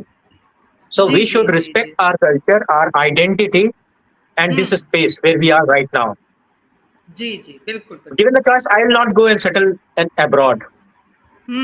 कितना भी सुख मिल जाए, कितना भी पैसा मिल जाए, कि जो सुख यहाँ जी। है, वो वहाँ नहीं हाँ मिलेगा। तो हमें जी। इसकी और जो रिस्पेक्ट करनी चाहिए। अब वो, ये तो एक होलिस्टिकली मैंने इंडियन के रूप में कहा। इसी तरह जैसे हम्म मेरे झारखंड में बहुत हम्म खूबसूरत चीज़ें हैं, बड़ी नायाब चीज़ें हैं, बहुत नायाब लोग हैं, बहुत नायाब कल्चर वहाँ का। तो मुझे प्यार है। क्या बात। हाँ। और मुझे और मुझे बड़ा अच्छा लगता है बोलने कि मैं आई एम फ्रॉम झारखंड, है ना? जी प्रीवियसली जी जी। I was born Bihari, I am born hmm Bihari, but politically now I am Jharkhandi. क्या तो बात। ये इंटीग्रिटी जो है आपकी आइडेंटिटी की, this gives you your unique identity, hmm और यही आपकी ताकत है। क्या बात। बिल्कुल उसमें मैंने बिल्कुल। एक घटना भी बताई थी कि जो सेकंड वर्ल्ड वॉर में जब अमेरिका जब बॉम्ब गिरा रहा था, हम्म एटम बॉम्ब गिरा रहा था, तो जी उसकी जो जी जी। लिस्ट तैयार हुई, तो हाँ आपने जी शायद सर। वो इंटरव्यू देखा होगा। तो सुना है। उसमें जी। वहाँ पे डिफेंस सेक्रेटरी ने क्योटो को स्ट्राइक डाउन कर दिया कि यहाँ नहीं गिराना बम। क्यों नहीं गिराना? हम्म क्योंकि they had preserved their culture so very well कि ही थॉट कि इस कल्चर को डिस्ट्रॉय नहीं होना चाहिए, क्या और बात इस है, वजह से क्या उसने बात। वहाँ एटम बम गिराने का इरादा बदल दिया, वहाँ उसको लिस्ट से हटा दिया। तो कितनी बड़ी जी जी। ताकत है उस प्रिजर्वेशन ऑफ कल्चर को, अपने कल्चर हम्म। की ताकत देखिए, जो परोक्ष रूप से एक बिल्कुल। ताकत है। तो जी उसको जी मैं जी जी। एडवोकेट करता हूँ, I always second for that. मैं उसके लिए हमेशा खड़ा रहता हूँ, हमेशा वोकल हूँ उसके लिए कि अपनी आइडेंटिटी के कॉस्ट पे कुछ मत कीजिए। जी जी जी जी जी जी। क्या बात है, बिल्कुल ठीक है? अपनी पहचान, अपनी अस्मिता को बचाकर रखना बहुत जरूरी है। राइट। और जो जो आत्मीयता और जो अपनत्व, जो स्नेह ये धरती हमें देती है, वो विदेशी धरती पर नहीं महसूस हो सकता। वो अपनापन नहीं पा सकते हम। बिल्कुल सही बात तो कही बात हुई आपने। थी और रीजनल सिनेमा की। हाँ, जी तो बात हो रही थी रीजनल सिनेमा की। तो जी पूरी दुनिया में, जैसे अगर बड़े-बड़े फेस्टिवल्स की बात करें, कान्स है, ऑस्कर है, सब में ओरिजिनैलिटी देखी जाती है कि आपके जी। क्षेत्र से एक सिनेमा आया, फ़िल्म आई, तो उसमें ओरिजिनैलिटीज़ क्या, आपका क्या है? अगर हमने हॉलीवुड की हम्म फ़िल्म को नकल करके यहाँ फ़िल्म बना दी, तो उसकी कोई अहमियत नहीं है हम्म उनकी नज़रों में। पूरी हम्म। दुनिया देखना चाहती है आपकी कहानी, आपकी स्टोरी। बिल्कुल तो हमारा बिल्कुल। हिंदुस्तान इतना खूबसूरत है, इतने प्लॉट्स, सबप्लॉट्स, इतनी स्टोरीज़, इतने इश्यूज़ हैं हमारे लोकल कि हम उस पर फ़िल्म बना सकते हैं और बनाया जाना चाहिए। जी जी जी। फ़िल्म बनाने का मकसद सिर्फ़ एंटरटेनमेंट नहीं है, it should be infotainment, edutainment, कि हमारा क्या एजुकेशन भी हो, बात। एंटरटेनमेंट भी है, इन्फॉर्मेशन भी मिले और एंटरटेनमेंट भी हो। एंटरटेनमेंट के साथ you should get to know about your issues, जो आपकी लोकल क्या बात। प्रॉब्लम है, जो आपके समाज में कोई अगर विभ्रांतियाँ हैं, कोई दोष है, तो उस पर बात विचार होनी चाहिए। क्योंकि सिनेमा बहुत स्ट्रॉन्ग मीडियम है। हम किसी भी हम्म एक पुरानी कोई परंपरा चली आ रही है, मान लीजिए उसमें हमें लगता है कि थोड़ा बदलाव करने की ज़रूरत है, तो उस पर एक तर्क होना चाहिए, उस पर बात विचार होनी चाहिए। तो उसके लिए सिनेमा बहुत अच्छा मीडियम है। तो उसको हम बिल्कुल। लाके एक प्लेटफ़ॉर्म पे हम रख सकते हैं कि क्या ये आज के डेट में लाज़मी है? ये हम्म 2000 साल पहले की एक परंपरा क्या आज के डेट में उसी रूप में उसे मनाया जाना चाहिए, नहीं चाहिए? तो ये हम आपस में बातचीत करके देख सकते हैं, परख सकते हैं। तो जी ये सब जी। काम है हम आर्टिस्टों का, जो हम, this is how we are different from journalist. Journalist हूबहू एक चीज़ को लिखता है कि बिल्कुल। इतने बजे इस जगह पर ये घटना घटी। हम्म। ए हम जी। उसी चीज़ को उसमें इमोशन का तड़का लगा के, उसको एक इमोशनल स्टोरी बना के, उस घटना के से होने वाले दूसरे प्रभावों के बारे में बात करते हैं कहानी में पिरोकर। क्या कि बात है। एक सड़क करप्शन की वजह से खराब सड़क बनी, जिसमें एक्सीडेंट हो गया, एक टू व्हीलर वाले का, एक आदमी मर गया स्कूटर चलाते हुए, जो ब्रेड विनर था फैमिली का। उससे वो फैमिली आहत हुई, वो विधवा हो गई, वो बच्चे अनाथ हो गए। हम शायद इस फिल्म इंडस्ट्री के लोग उसी पर एक फिल्म बनाएंगे और उसकी एक कहानी में पिरोएंगे, जिसका कि बहुत वर्ल्ड वाइड एक इम्पैक्ट पड़ेगा, कि उस करप्शन का इतना ज्यादा इम्पैक्ट पड़ेगा कि करप्शन क्यों नहीं होना चाहिए, तो उस फिल्म देख के होगा। जी जी कि जी एक किसी ने, कुछ लोगों ने मिलकर करप्शन किया, पैसे खाए, माने इंफीरियर मटेरियल यूज किया या ठीक से डिजाइन में काम नहीं किया, उसके वजह से सड़क खराब हुई, सड़क में वो दुर्घटना हुई और एक आदमी मारा गया। उसको इस तरह से हम कहानी में पिरोकर ऐसे उसको रचना करते हैं कि उसका इम्पैक्ट दूर तक लॉन्ग लास्टिंग होता है, लोगों के दिलों में घर कर जाएगा। तो अगर वो आदमी भी, जिस इंजीनियर ने वो करप्शन किया था, जिस पॉलिटिशियन जो उसमें शामिल था उस सड़क के उसमें, वो भी अगर वो फिल्म देखेगा तो उसका भी दिल मतलब पसीज जाएगा और उसको अपने आप पे शर्म आई, वो गिल्ट से मारा जाएगा उस फिल्म को देखकर। तो ये शक्ति है हमारे इस आर्ट के फील्ड में। So this is how I see cinema, और in entirety the cinema and regional cinema की अपनी आइडेंटिटी, अपने इश्यूज हैं। So regional cinema should be made on their own issues, for their local problem and to enhance their local talents. तो वो उसको contain कर सकते। जैसे आपके यहाँ हिफा में बहुत अच्छा काम हो रहा है, हरियाणा में, वन आफ्टर अनदर 3-4, तो मुझे पता है, मेरे दोस्त यारों को नेशनल अवार्ड मिला बेस्ट फिल्म का। कितनी अच्छी घटना घट रही है, है ना। मुझे रश्क होता है, मेरे झारखंड में ऐसा नहीं हुआ। मैं चाहता हूँ वहाँ के लोगों को आपका उदाहरण देता हूँ कि देखो मेरे दोस्त यार वहाँ बना रहे हैं हरियाणा में 4 फिल्में, एक लाइन से नेशनल अवार्ड मिली। ठीक है, मेरे यहाँ अभी तक नेशनल अवार्ड नहीं मिले किसी फिल्म को। मैं चाहता हूँ, मैं बहुत डेस्परेट हूँ, तो ये बात बोलता हूँ। तो ये होना चाहिए। आपका सिनेमा बहुत अच्छा उठ के आ रहा है, केरल में बना रहे हैं, वेस्ट बंगाल में बना रहे हैं, महाराष्ट्र में बन रहा है, बहुत सारे ऐसे स्टेट्स हैं जो बहुत अपकमिंग है, हैपनिंग है और जागरूक है। तो इससे सबक लेनी चाहिए, दूसरों को भी सीख लेनी चाहिए। मैं अपने स्टेट को भी कह रहा हूँ आपके मार्फत कि कुछ सीखें। बिल्कुल सर, और इसी दिशा में अभी जो है यशपाल सर ने दादा लक्ष्मी बना करके भी जो है इंटरनेशनल लेवल तक फिल्म को लेकर जाना, और 80 के करीब अवार्ड उसको मिले हैं। तो ये भी एक वही प्रयास था क्षेत्रीय सिनेमा को अंतर्राष्ट्रीय स्तर पर ले जाने का। तो बिल्कुल सही बात है सर, उस दिशा में भी प्रयास तो करने ही होंगे, हमें उस दिशा में भी चलना होगा। और हम बातें कर रहे हैं अलग अलग पहलुओं की, तो क्यों ना थोड़ा सा मैं चाह रही थी कि जो छुपा हुआ है ना आपका हुनर गायकी का, थोड़ा सा अगर आप हमें अभी कुछ वानगी दे दें सर प्लीज। हालांकि मन तो हमारा नज्म सुनने का भी है, अगर आस पास आपके हाथ में अभी नज्म भी हो, और साथ ही साथ कुछ ठीक है, तो मैं आपको जी मैं गुनगुना भी देता हूँ। पहले पब्लिकली पहली बार इसको पढ़ रहा हूँ, अभी तक क्या बात है, दुनिया को उजागर नहीं किया है। क्या बात है, स्वागत है। न खत न दस्तक न आहट, न खत न दस्तक न आहट, न जाने कब कैसे और क्यों, ख्वाब था या हकीकत इसका भी दावा नहीं, देर से आया या जल्दी इसका भी इल्म नहीं, बेहद खास ये लम्हा पहले क्यों नहीं आया, आज ही क्यों, क्या है वो खास आज में, क्या बात, ठहरी सी जिंदगी में इस लम्हे का सैलाब आया, ठहरी सी जिंदगी में इस लम्हे का सैलाब आया, कुछ हसीन दे गया कुछ वजूद ले गया, क्या बात, खो जाऊं बेखुदी में या संभालूं आशियाना, वो चाहत तन्हाई और उलझन भी दे गया, बेहद खास ये लम्हा पहले क्यों नहीं आया, आज ही क्यों, क्या है वो खास आज में। क्या बात है, हम ख्वाबों को बयां भी न कर पाए, हम ख्वाबों को बयां भी न कर पाए और बेजुबान लम्हे निशान छोड़ गए। रंजिश नहीं है पुराने लम्हों से, पर उनका मुझ पर और मेरा मुझ पर ही इख्तियार न रहा। क्या बात, बेहद खास ये लम्हा पहले क्यों नहीं आया, आज ही क्यों, क्या है वो खास आज में। आखिरी नज़्म है जी, शिकवा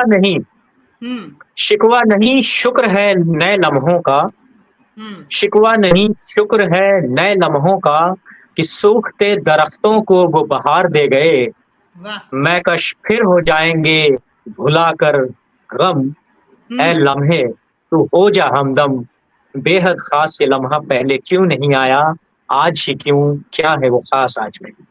क्या बात, दूसरी क्या बात।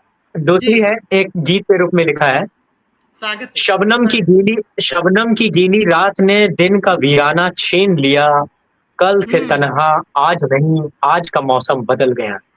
वाह! शाम के स्याह में एक परछाई का साथ दिन सा रोशन कर गया, हुँ, लम्हों की फिर बारात आई वीराने को सब्ज कर गया। शबनम की गीली रात ने दिन का वीराना छीन लिया, कल थे तन्हा आज नहीं, आज का मौसम बदल गया।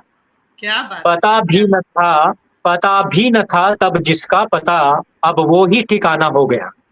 वाह! वाह, वाह! पता भी न था तब जिसका पता, अब वो ही ठिकाना हो गया। फासले तो कई थे पर आंखों ने इजाजत दे दिया। हुँ, शबनम की गीली रात ने दिन का वीराना छीन लिया, कल थे क्या तन्हा आज नहीं, आज का मौसम बदल गया। आखिरी मत्ता है, स्वागत है, थोड़ा स्वागत। सफर अब भी है बाकी, हुँ, थोड़ा सफर अब भी है बाकी, ढलती हुँ, शाम हाथ में हाथ सुर का सुकून, हुँ, यही है जन्नत यकीन है मुझे, हुँ, फलसफा जिंदगी का। हुँ। शबनम की गीली रात से दिन का वीराना सिमट गया, कल थे तन्हा आज नहीं, आज का मौसम बदल गया। क्या कहने, क्या बात है सर। हमारा सौभाग्य अब है कि आपकी नज़्म पहली बार में ही हमें सुनने को मिली है। मज़ा आ गया, हाँ, पहली बहुत बार बढ़िया। किसी पब्लिक प्लेटफॉर्म में पहली बार प्रस्तुत किया है। जी। जी, जी, तो जी। अब बहुत आपको बढ़िया लिखते हैं आप और लिखते रहा करें, मैं यही कहूँगी। लेखन का ये हुनर जो है छिपा कर न रखें, आप लिखते रहें अनवरत, इसी तरह से ही। तो आप जी, आपकी अब गायकी की दूसरी जी। दूसरी रिक्वेस्ट भी पूरी कर देता हूँ। जी, जी सर, प्लीज़। सजना रे, आह! थारे बिन जिया मोरा नहीं लागे, थारे जी। बिन जिया मोरा नहीं लागे। क्या बात! काटू कैसे तेरे बिन बैरी रहना, थारे बिन जिया मोरा नहीं लागे, थारे बिन जिया मोरा नहीं लागे। क्या बात है सर, अद्भुत, अद्भुत, अद्भुत। कमाल, क्या-क्या हुनर छिपाए बैठे हैं आप अपने भीतर सच में। और ये भी बड़ी मुश्किल हो जाती है सर कि जब इतनी सारी प्रतिभाएँ हों, इतना सारा टैलेंट हो, तो समझ नहीं आता है कि यूँ लगता है न्याय नहीं कर पा रहे हैं सबके साथ जैसे ना, हाँ, कि हाँ, है ना? ऐसा कई बार लगता है वो कि आकाशवाणी भी है, दूरदर्शन भी है, इधर मतलब कार्यक्रम प्रस्तुत करने की जो अदायगी है वो भी है, फिर अदायगी का भी हो गया, अभिनय का भी हो गया, फिर लेखन का हो हाँ, गया, तो लगता है समय कम पड़ रहा है, शायद न्याय नहीं कर पा रहे हैं हम चीज़ों के साथ। हाँ, मैंने कंप्लीट पैकेज है, लेकिन वही है कि अभी स्पेशलाइज़ेशन का टाइम है, you need to focus at one portion. अगर सब कुछ करने लगा तो बात थोड़ा जी, शायद बिखर जाएगी, या मैं जी, जी, समेट नहीं जी, पाऊँगा, जी। तो ये सब अब छुपी हुई चीज़ें हैं। तो सर आपका एक ये संवेदनशील हृदय है, मैंने देखा कि आप रचनाकार जो है वो संवेदनशील होता है, अदाकार संवेदनशील होता है, लेकिन जो बॉलीवुड की दुनिया है, जो वहाँ का जो बाज़ारीकरण है, वो बिल्कुल एकदम ठोस ठोस ज़मीन है, जहाँ टकरा करके कई बार लहूलुहान भी होते हैं पाँव और कई बार तो आपको भी कभी ऐसे निराशा भरे दौर का सामना करना पड़ा कि लगा हो कि भई अरे! ये कहाँ आ गए या गलत था या सही, उस द्वंद्व में फँसे हों कभी? Never, not even for a single second. एक क्या बात सेकंड के है! लिए भी आज तक 30वां साल चल रहा है मुंबई में, कभी भी नहीं लगा। हुँ, उसकी वजह मैं बयाँ कर चुका हूँ पहले ही आपको, कि मेरे हुँ, पास दूसरे बेस थे, कि अगर एक्टिंग में नहीं चला तो नेट क्लियर किया हुआ था, नहीं तो आर्मी का वो था, नहीं तो जर्नलिज्म था, ये सारे बैकअप थे मेरे लिए। इसलिए मुझे इसीलिए। डिप्रेस होने की ज़रूरत नहीं थी, उदास होने की ज़रूरत नहीं थी, ना ही कोई शिकवा-शिकायत मुझे कभी किसी से, ये नेपोटिज़्म और ये सब वो सब जो भी बातें होती हुँ, हैं, मुझे कभी हुँ, कोई शिकवा-शिकायत नहीं है। मैं भी कहीं बाहर से आया हूँ, जी खा जी, रहा हूँ यहाँ अपने हुँ, बलबूते, तो हुँ, यहाँ माँ-बाप नहीं था, कोई ऐसे मेंटर एज़ सच इंडस्ट्री में नहीं था, लेकिन करते चले गए। चल रहा है, जी, जी, मतलब आई एम हैप्पी कि what I wanted to I am doing that. I am an actor. क्या बात! स्टार बनने नहीं आया था, स्टार बनना कभी सपना नहीं था, और स्टार बहुत दूसरी चीज़ होती है। हमारी हुँ, ट्रेनिंग स्टार वाली है भी नहीं। स्टार बिल्कुल हमारे डेफिनिशन से अलग होता है। क्या बात स्टार है! का क्या जलवा बात चलता है, हम कैरेक्टर करने के लिए बने हैं। हमारी जी, पूरी जी, ट्रेनिंग कैरेक्टर करने के लिए, मेरा अपना हुँ, रुझान पूरा कैरेक्टर करने के लिए, कैरेक्टर के माध्यम से कहानी को जीना, चरित्र को जीना, ये है हमारी ट्रेनिंग और वही मेरा एस्पिरेशन है। That's what I am doing and I am getting well paid for that. So इससे क्या ज्यादा बात यही तो जन्नत है, और क्या है? जन्नत यही है जो मैंने यहाँ कविता में लिखी थी, यही है जन्नत। क्या बात वो क्या मैं दूसरा बात जन्नत में बिल्कुल नहीं जानता हूँ, है ना? जी जी जी तो ये है कि आप कैसे चॉप आउट करते हैं प्लान, आप लाइफ को कैसे परसीव करते हैं। आप मतलब बहुत सारे लोग देखता हूँ कि मैं एक्टिंग करना चाहता हूँ, मेरे बहुत मैसेज ऐसे आते रहते हैं, एक्टिंग करना चाहता हूँ, एक्टिंग करवाइए। तो मतलब नसीर जी का एक इंटरव्यू देखा था, नसीरुद्दीन शाह जी का, वो कह रहे थे कि भैया आप अगर इतने ही संजीदा एक्टिंग को लेके थिएटर का, मेरे पास उनके पास जाते हैं लोग थिएटर करवाने के लिए, उन्होंने कहा कि आपको मैंने भी थिएटर करना, देखा थिएटर था करने सर के लिए किसने रोका है आपको? आप एक स्क्रिप्ट लीजिए या सोलो कीजिए। सोलो नहीं करने का मन है, एक दोस्त को पकड़िए, 2-4 दोस्त को पकड़िए, अपने घर में रिहर्सल कीजिए, शो कीजिए 2-4 को पकड़ के। उसके लिए मेरे या ग्रुप में आने की क्या जरूरत सही है? बात या कोई आपको प्लेट में परोस के ऐसे देगा? आपके जो बूते हैं, जो आपके बस में है, वो तो आप कर नहीं रहे हैं। आपको कोई ला के ऐसे करके बैठा के दे दे, अरे भैया तुमने उसको कितना, उस प्रोफेशन को कितना टाइम दिया, कितनी ट्रेनिंग ली है, कितना कोर्स जी किया है, जी कितना जी अपने क्राफ्ट को साधा है। सबको सीधे एक्टिंग ही करना है। आप डॉक्टर जी बन सकते हैं क्या ओवरनाइट? आप प्लम्बर बन सकते हैं ओवरनाइट? इलेक्ट्रिशियन बन सकते हैं ओवरनाइट? नहीं बन सकते। झटका लगेगा तार को हाथ लगाएंगे तो सीखना तो पड़ेगा उसको, उसके गुण को तो सीखना पड़ेगा। आप इतना हम नीट वीट क्या क्या एग्जाम जीआरई पीआरई करके हम एंट्रेंस एग्जाम देते हैं पहले तो। एंट्रेंस पे पूरे पैन इंडिया पे एडमिशन हो जाता है, उसके बाद 5 साल की ट्रेनिंग लेते हैं आप एमबीबीएस के लिए। छठे साल फिर अप्रेंटिस करते हो आप। 6 साल के बाद आप एक बोर्ड लगा पाते हो एमबीबीएस। उसके बाद डॉक्टर सही की बात प्रैक्टिस शुरू होती है आपकी, है ना? सही सेम विद चार्टर्ड अकाउंटेंट या इंजीनियर या दूसरे इसके। एक्टिंग को इतना आप माने ऐसे टेकन फॉर ग्रांटेड क्यों लेते हो भाई? आपको जी लगता है कि जी दिन भर वो चौराहे पे खड़े के बक-बक कर रहे हैं, बातचीत कर रहे हैं, यही तो एक्टर भी करते हैं। जी बातचीत जी ही तो करते हैं, हम भी तो दिन भर बातचीत करते हैं। उनको ये लगता होगा, तो ये गलतफ़हमी है। यही बिल्कुल बहुत बड़ी गलतफ़हमी है। जैसे-जैसे आप एक्टिंग में घुसेंगे, उतनी ही गहराई उसकी बढ़ती जाती है। हम बिल्कुल आज भी इतने साल निकालने के बाद भी हमें लगता है अभी कुछ नहीं सीखा, हम हर दिन सीख रहे हैं। हर नया जी जी कैरेक्टर एक बिल्कुल ज़ीरो से स्टार्ट करना होता है, बिल्कुल चैलेंज की तरह। हम्म और डर लगता बिल्कुल है, सर पहले दिन शूटिंग में डर लगता है, पहले दिन जब सेट पे जाते हैं या नाटक का शो, जैसे इतने शो कर चुके हैं हम, मोर देन 300 शो कर चुके हैं मुगले आज़म के। लेकिन आज जी भी जी हर शो के पहले उतना ही डर लगता है जितना पहले शो के डर लगा था 21 अक्टूबर 2016 को, सेम क्या नाटक।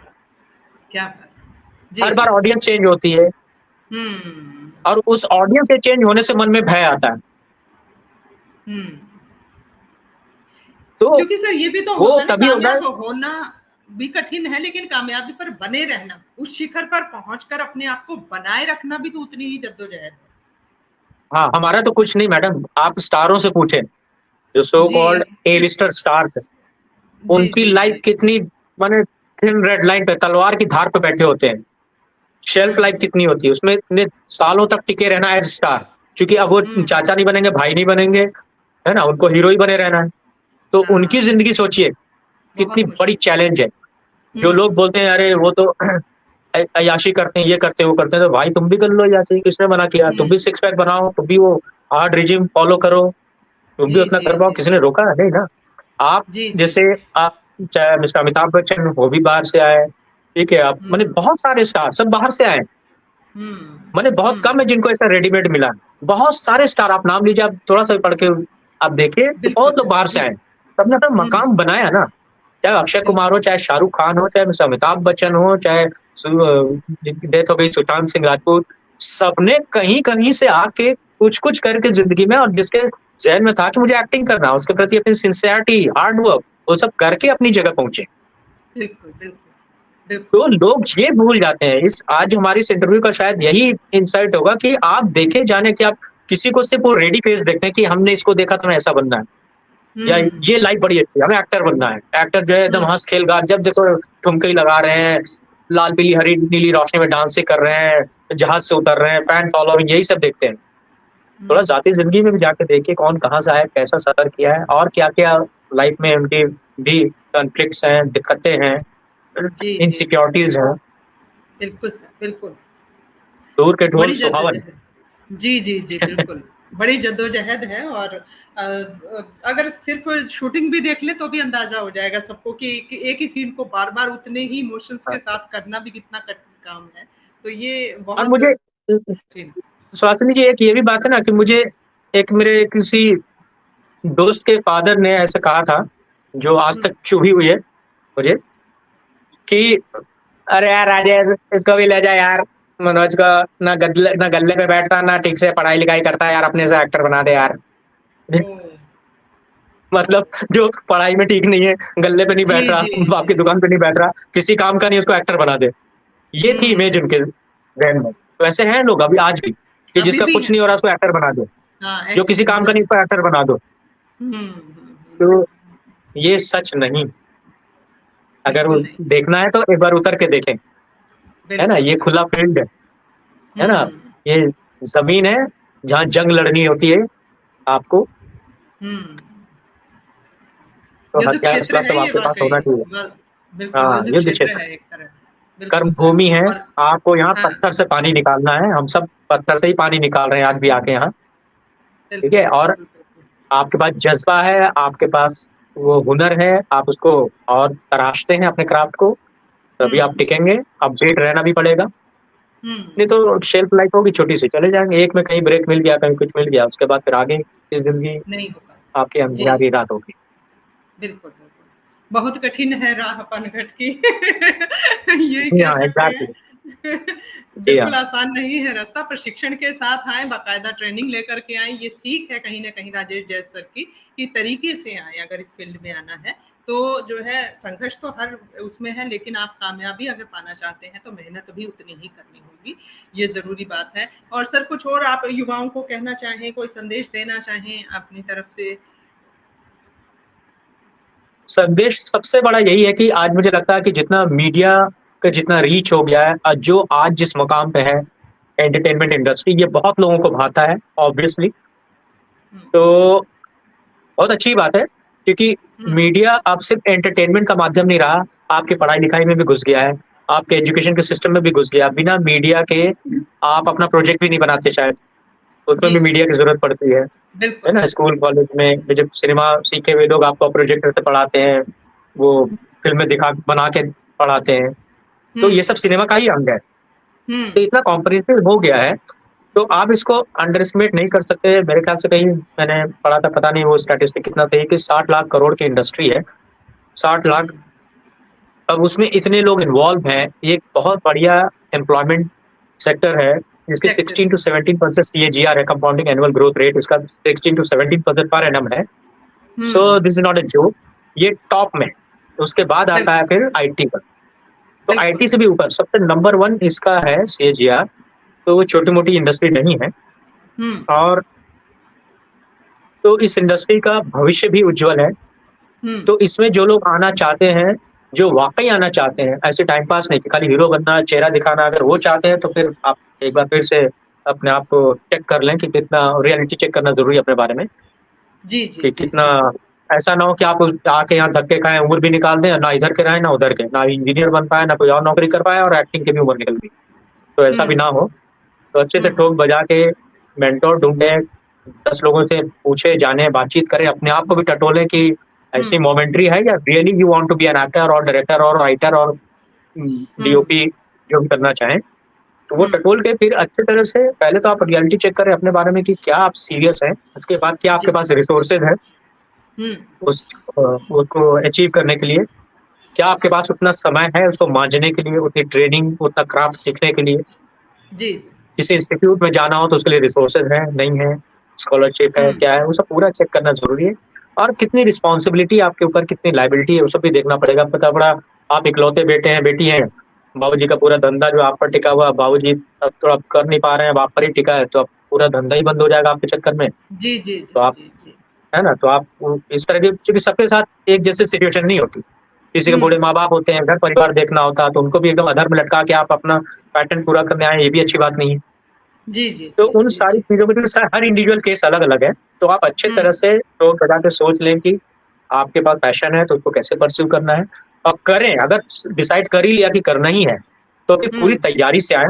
ये जो कहते हैं कि एक्टिंग तो बाय बर्थ आता है, वो जो स्कूल है वो स्कूल ठीक है अपनी जगह, पार्टली सही होगा कि दिलीप कुमार कौन से एक्टिंग इंस्टीट्यूट गए थे, अमिताभ बच्चन कौन से एक्टिंग इंस्टीट्यूट गए थे, है ना, ये आप बोल सकते हो। लेकिन वो भी एक अलग सब्जेक्ट है, उस पर भी आएंगे तो और लंबा 1 घंटा चला जाएगा। हाँ जी। लेकिन जी, जी। जो भी करना चाहें आपको, you need to hone your skill. हुँ, एंड ऑफ द डे ये टेक्निकल फील्ड भी है, इसमें हुँ, टेक्निकलिटीज भी इन्वॉल्व हैं, तो आपको हुँ, अपना एक्टिंग का क्राफ्ट अच्छे से अच्छा वो बेटर प्रेजेंट हो, कैमरे में मैक्सिमाइज कर पाए, इसके लिए आपको टेक्निक सीखनी जरूरी है, क्राफ्ट बिल्कुल। जानना जरूरी है। तो जी, जी, इसलिए ट्रेनिंग जरूरी है, इसलिए वर्कशॉप करना जरूरी है, थिएटर करना जरूरी है, एक्टिंग की प्रैक्टिस करनी सीखना। जरूरी है, एक्टिंग की पढ़ाई करनी जरूरी है, ताकि आप उसके जी, इन एंड आउट को जान पाए, ताकि जब आप युद्ध हुँ, के मैदान में उतरे तो फुल्ली प्रिपेयर्ड हो, वहां पर हुँ, थता पपा ममा ना हो उस समय, क्योंकि बड़ी बेइज्जती होती है जब आप हाँ, तैयार ना सच हो में। और किसी बिल्कुल स्टार के सच। साथ, सीजन एक्टर के साथ सीन पड़ गया और आप कर ना पाए, तो इतनी हुँ, बेइज्जती होती है कि आदमी सुसाइड कर ले जाके कूद जाए कहीं पे, मर जाए। हुँ, ये भी हो सकता है, हुँ। क्योंकि आपको जी, इतना जी। आत्मघात लगेगा उस वक्त, इतनी बेइज्जती महसूस करोगे। जी, तो जी, वैसी जी, जी। सिचुएशन ना हो, इसलिए पूरी तैयारी से आए। और हुँ, ये बहुत बहुत ही अच्छा फील्ड है, इसको लोग हुँ, अंडर एस्टिमेट करते हैं। आज हुँ, से बहुत साल पहले तक लड़कियों का इसमें आना वर्जित जैसा था, नहीं आते थे हुँ, या हुँ। लुक डाउन करते थे। लेकिन जी, आज इस इंडस्ट्री ने इतनी रिस्पेक्ट अर्न किया है कि अच्छे-अच्छे घरों के लोग आते हैं, हुँ, लड़के-लड़कियाँ सभी। It's all hmm. About how you conduct yourself, how you conduct yourself. क्या बात अगर आप अपने आप को कंडक्ट करना जानते हैं अच्छी तरह से, तो आपका है। कोई हुँ, बाल-बांका नहीं कर सकता है, स्पेशली इन क्या टर्म्स ऑफ गर्ल्स। ठीक जी, है? जी, क्योंकि जी, जो जी। मैनकाइंड की जो प्रॉब्लम है, जो मैं इंडिकेट कर रहा हूँ, जो आप भी समझ रहे होंगे कि जिस तरह समझ की पा रहे हैं। आप जी, जी। आक्षेप लगाते हैं, है ना? आप हुँ, एलिज हुँ, करते हैं हमारी इंडस्ट्री के लोगों को, तो वो एक मैनकाइंड की प्रॉब्लम है। वो कॉर्पोरेट हुँ। सेक्टर में भी होगा, किसी म्युनिसिपल ऑफिस में भी होगा, किसी माने डिफेंस में भी होगा, पुलिस डिपार्टमेंट में भी होगा, किसी भी जगह, क्योंकि वो मैनकाइंड की प्रॉब्लम है। वो जी, एक जी, जी। इंसान के अंदर की कुछ कुरीतियाँ हैं, वो चाहे पुजारी भी बन जाए, चाहे मौलवी बन जाए, चाहे टीचर बन जाए, वो है तो है। तो हुँ, वो सिर्फ़ फ़िल्म हुँ, इंडस्ट्री देख के नहीं आती है। हुँ, लेकिन अगर सामने वाला बंदा जो स्त्री पात्र हैं, जो लड़कियाँ हैं, अगर they know how to conduct themselves, if they are strong, nobody can touch them, nobody can do any harm. बिल्कुल सही। और दूसरी बात है कि यहाँ बहुत माने मोस्टली चीज़ें म्यूचुअली होती हैं, हुँ, हुँ। ठीक है? जी, ज़ोर-ज़बरदस्ती जी। कम नहीं होता है, होती। ठीक है? जी, तो if you are matured, you are adult, it's up to you कि व्हाट यू आर बिल्कुल। अप टू, है ना? Hmm, what is your hmm, aspiration at the cost of what? Hmm, आप क्या सैक्रिफाइस कर रहे हैं? क्या आपको पाना है? क्या आपके लिमिटेशंस हैं? क्या रिस्ट्रिक्शंस हैं? ठीक है, मेरे भी हुँ। अंदर जैसे रिस्ट्रिक्शंस है ज़मीर की, मैं सेल्फ रिस्पेक्ट के कॉस्ट पे कोई काम नहीं कर सकता, तो नहीं जी, जी, करता हूँ। जी। पीछे रह हुँ, गया हूँ, बहुतों से तो पीछे हूँ। मुझ में इसी बात की खुशी है कि मैंने चलो उसके घुटने तो नहीं टेके। मुझे इस बात की खुशी क्या है। मुझे क्या बात बड़े नाम होने से ज़्यादा खुशी मुझे इस बात की है कि मैं अब सेल्फ रिस्पेक्ट से काम कर रहा हूँ, ज अपनी क्या शर्तों बात पे कर रहा हूँ हुँ, और मुझे चलो ₹50 में जी लूँगा, मुझे ₹1000 नहीं चाहिए। मेरे लिए हुँ, ₹50 की खुशी ज़्यादा इम्पोर्टेंट है, ज़्यादा मायने रखती है बजाए कि वो मैंने डाँट खा के बेइज़्ज़त होके ₹1000 कमा रहा हूँ। तो मेरे लिए क्या ये बात मेरा ऑप्शन है। So it's क्या all बात! about up to you and as an individual how you conduct yourself, what's your aspiration, what's your sacrifices, what's your limitations, your restriction and what you are up to. Hmm, hmm, hmm, So हमारा industry बहुत पवित्र है, हुँ, बहुत मायनों में। आप कुछ भी हुँ, कह लीजिए, ये जो मीडिया लिखती है, मीडिया को तो मैं क्या कहूँ, मैं भी रहा हूँ उससे, तो फोर्थ स्टेट है सपोज़ टू बी, है ना? जी, जी। एक वॉचडॉग है, लेकिन बहुत मिर्च सारे मसाले की ये आदत पूरी होगी सर, स्टोरी, उनको जो गंदी हुँ, स्टोरी है, बुरी स्टोरी है, उसको नमक-मिर्च लगा के ज़्यादा प्रोपेगेट करते हैं, बजाए कि अच्छी स्टोरी दिखाएँ, जिनसे लोगों को प्रेरणा मिले, जिनसे लोगों को और साहस आए आने हुँ, का, उसमें हुँ, अच्छे काम करने का। वो भाई हुँ, ब्लैक शिप तो सभी जगह होता है। आप उस ब्लैक शिप हुँ। से पूरे इंडस्ट्री को जो है यार्डस्टिक बना देते हो। ये सारे ऐसे हैं। जी, वो जी। ब्लैंकेट कैरेक्टर हो जाता है पूरे पूरी इंडस्ट्री का। कि एक जी, बंदे ने जी। ऐसे किया, तो सारे ऐसे हुँ, करते हैं। अरे! हुँ। बहुत सारे लोग हैं, जो बहुत सारे लोग, हज़ारों लोग ऐसे हैं जो पान, बीड़ी, सिगरेट, शराब कुछ नहीं खाते-पीते, ऐसे एक्टर भी हैं। जी। जी, जी, जी, जी, मैं जी। भी रहा हूँ जी, उनमें से। क्या तो बात है! इनकी तरफ क्या आपकी बात नज़र नहीं जाती है। इनको आप प्रोपेगेट नहीं करते हो। इनका आप उदाहरण नहीं देते हो कि देखो ये भी तो, ये सिगरेट नहीं पीता, पान नहीं खाता, पुड़िया नहीं खाता, ये ड्रग्स नहीं लेता, शराब नहीं पीता, अब पंगे नहीं करता है। ये एक्टर नहीं है। हुँ, इसकी बात आप हुँ, कभी नहीं करेंगे।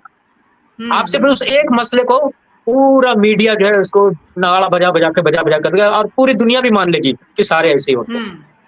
सही बात है सर, सही बात है। जबकि वही चीज़ आप पॉलिटिक्स में नहीं पकड़ते हो आप। पॉलिटिकल क्लास हाँ, में इतना सारा कुछ होता है। आज तो जी, जी। करप्शन का वो लगना तो जैसे कि रूटीन बात हो गई, उनको भी शर्म नहीं आती है। वो भी एकदम हुँ, उसी तरह से घूमते-फिरते हैं, ज़रा भी शिकन नहीं होती यहाँ की, इतना एलिगेशंस लगा हुआ है उन पे। 50 तरह की कुरीतियों का, जी। तो इतना जी, नॉर्मल हो जी। चुका है, वहाँ आपकी जी। नज़र नहीं जाती है। ठीक है, हुँ। सिर्फ जो है ये एक्टिंग वाले जो है या इस इंडस्ट्री के लोग ही उन्हीं को पकड़ में आते हैं, because we are soft corner, because we are soft corners, because we don't retaliate back. बिल्कुल, बिल्कुल। आपकी पर्सनल लाइफ, आपके रिलीजियस इंक्लिनेशन, आपका पॉलिटिकल एफिलिएशन कुछ यहाँ नहीं पूछा जाता काम के टाइम। ये इस मामले में ये बड़ी सबसे अच्छी बात है। बेहतरीन जगह है। बिल्कुल सर, सच में। जी, ये वाक़ई बहुत हमारे अच्छी लिबरल बात है लोग हैं। इंडस्ट्री। हाँ, जी। जी, जी, जी। तो सर तो मैं आई एम प्राउड वही to be part of this stage. बिल्कुल सर, बिल्कुल गर्व होना भी चाहिए वाक़ई अब देखिए लास्ट लाइन बता रहा हूँ आपको हुँ, कि एक बाप होने का मेरे भी 2 बच्चे हैं, एक बेटी, हुँ, एक बेटा है। दोनों को हुँ, मैं इस फ़ील्ड में लाना चाहता हूँ। मैं हुँ, चाहता हूँ दोनों एक्टर एक्ट्रेसेस बने। हुँ। दोनों ये मैं चाहता हूँ एज़ अ फादर। इससे जी, बड़ी जी। एडवोकेसी और क्या हो सकती है इस प्रोफ़ेशन की? सच में, सच में, सच में। Had there been any problem, अगर इस हुँ, प्रॉब्लम में कोई खोट होती, अगर इस प्रोफ़ेशन में कोई खोट होती, गंदगी उस तरह से दिखती मुझे 30 साल निकालने के बाद बम्बई में एज़ एन एक्टर, तो मैं हुँ। कोई बाप क्यों चाहता कि मेरे दोनों बच्चे इस प्रोफ़ेशन में आएँ और मेरे जैसे ही माने एक्टिंग करें? कोई क्यों क्या चाहता? बात है सर! तो क्या इससे बात है! ज़्यादा बिल्कुल। बड़े एडवोकेसी मैं नहीं कर सकता कि जो एक बाप हुँ। खुद ही अपने बच्चों को चाह रहा है कि वो एक्टर बने। अगर ज़रा भी खोट जी, होती जी। तो मैं नहीं चाहता कि कम से कम मेरी बेटी तो ना आती इसमें। जी, बट जी, आई जी, वांट, जी, जी। बिकॉज़ बिल्कुल मुझे सर, पता है बिल्कुल। कि प्रॉब्लम कहाँ है। अब क्या चीज़ जी, लोगों को जी। नहीं पता है। कितने हाँ। मेरिट्स हैं जो लोगों को नहीं पता है। खाली डिमेरिट्स हुँ। माने आउट ऑफ 10 एक डिमेरिट होगा तो डिमेरिट को आउट ऑफ प्रोपोर्शन ब्लो करके लोगों के सामने दिखाया गया और जिस पर लोग बिलीव करते हैं। तो ये उनकी प्रॉब्लम। जी सर। जी सर, जी सर, जी सर। बिल्कुल सर, बिल्कुल, ये बिल्कुल सही बात कही आपने कि नज़रिया अपना-अपना है, लेकिन वास्तव में जो है, ये मेहनतकश लोगों की एक ऐसी जगह है, जहाँ बिना किसी भेदभाव के आपको पूरा सम्मान मिलता है। अगर आप मेहनत करते हैं, तो पाएँगे। यहाँ कोई शॉर्टकट नहीं है कामयाबी का, आपको मेहनत करनी ही होगी। आपका चेहरा बता देता है, आप कितने अच्छे कलाकार हैं, कितने अच्छे अदाकार हैं। आपकी स्क्रीन पर चेहरा जब आता है, तो सब पता लग जाता है। उसमें आप सिफ़ारिश से एक एक कैरेक्टर पा सकते हैं, 2 पा सकते हैं, उसके बाद चलना आपको खुद ही होगा। तो सर हालाँकि इतनी सारी बातें हैं, बहुत सारी बातें करने का मन है और निश्चित तौर पर मुझे लग रहा है कि अभी मन भरा नहीं है आपसे एक और इंटरव्यू जो है बहुत जल्द करना पड़ेगा, बहुत सारे पहलुओं पर बातचीत के लिए। लेकिन चलते-चलते मैं जानना चाहूँगी बस आपसे कि बॉलीवुड इंटरनेशनल फ़िल्म फेस्टिवल इस बार चौथे वर्ष में प्रवेश कर चुका है, तो आपकी शुभकामनाएँ मिले हमारे इस फेस्टिवल को उस बारे में थोड़ा कुछ बताना चाहें? जी हाँ, बिल्कुल मैं तो देख रहा हूँ मैंने पहले साल से मैं मतलब अंडर ऑब्जर्वेशन तो है ही। मैंने जी। कंटिन्यूअस मैं हर साल आपकी एक्टिविटीज़ देखता रहता हूँ, जितने सारे क्योंकि ग्रुप हमारा सेम ही है, कॉमन लोग हैं, तो पता जी। चलता रहता है और जैसा कि मैंने पहले भी कहा था कि हरियाणा की ये बात अच्छी लग रही है कि one after another national award मिलता जा रहा है क्योंकि आप ऐसी फ़िल्में बना रहे हो, ऐसा रीजनल सिनेमा बना रहे हैं, अपने कंटेंट को हाइलाइट कर रहे हैं और इतनी सीरियसनेस बढ़ी है। जी।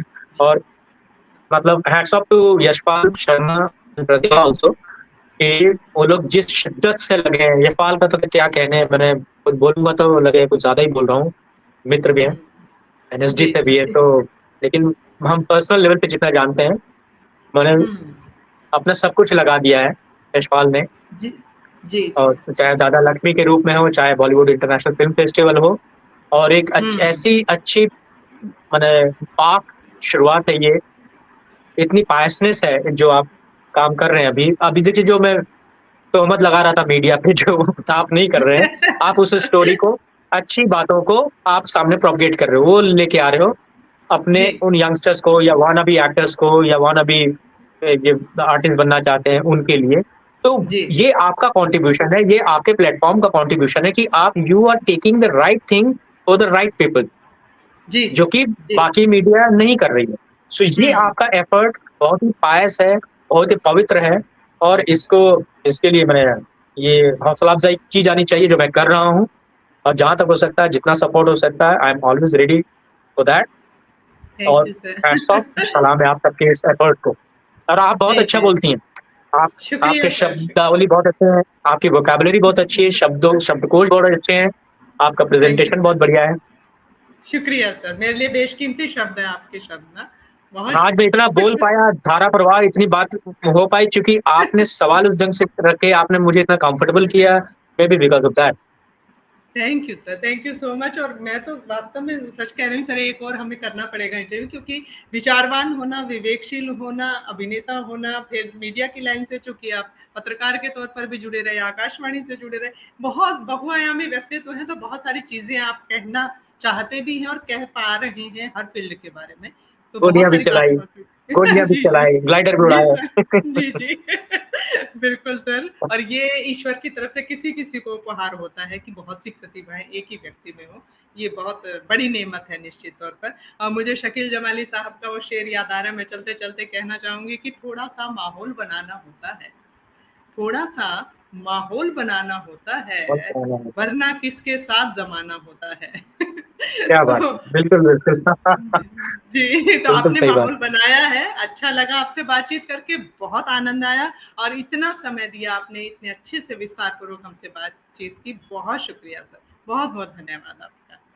थैंक यू, मुझे भी ये मंच देने के लिए और ये मौका देने के लिए और मुझे इतना सुनने के लिए।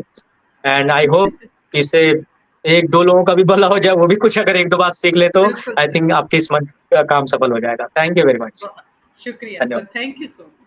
तो आज की मुलाकात बस इतनी, जी हाँ, आज के लिए बस इतना ही, चलते हैं, लेकिन चलते-चलते फिर से याद दिला दूँ दोस्तों कि बॉलीवुड इंटरनेशनल फिल्म फेस्टिवल का चौथा साल है और दिसंबर में होने जा रहा है हमारा बिफ मुंबई में, बहुत धमाकेदार होगा, बहुत कमाल का होगा, आप सबको खुला आमंत्रण लेकिन साथ ही साथ अपनी एंट्रीज जो है वो जल्द से जल्द भेज दीजिए, बाद में मत कहिएगा कि हमें मौका नहीं मिला, हमें पता नहीं चला।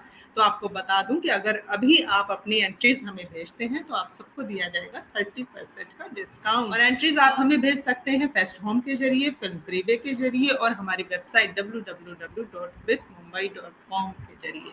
और आप जुड़ सकते हैं हमारे साथ, हमारे स्पॉन्सर्स होकर के, हमारे सहयोगी होकर के, जिस तरह से यश विद्या फिल्म, अनहद स्टूडियो, पहल फाउंडेशन, फेस्ट होम, सब लोग हमारे साथ जुड़े हैं, आप भी हमारे साथी हो सकते हैं, साथी हाथ बढ़ाना रहे तो दोस्तों इसी तरह जुड़े रहिए, इसी तरह बने रहिए, बहुत कुछ सीखने को मिलेगा, बहुत कुछ जानने को मिलेगा, बस आपका साथ, आपका प्यार, आपका स्नेह यूं ही बना रहे। और आज के लिए बस इतना ही, अगले हफ्ते लेट्स टॉक में एक और सेलिब्रिटी को आप सबके सामने लेकर के आएंगे, तब तक के लिए नमस्कार।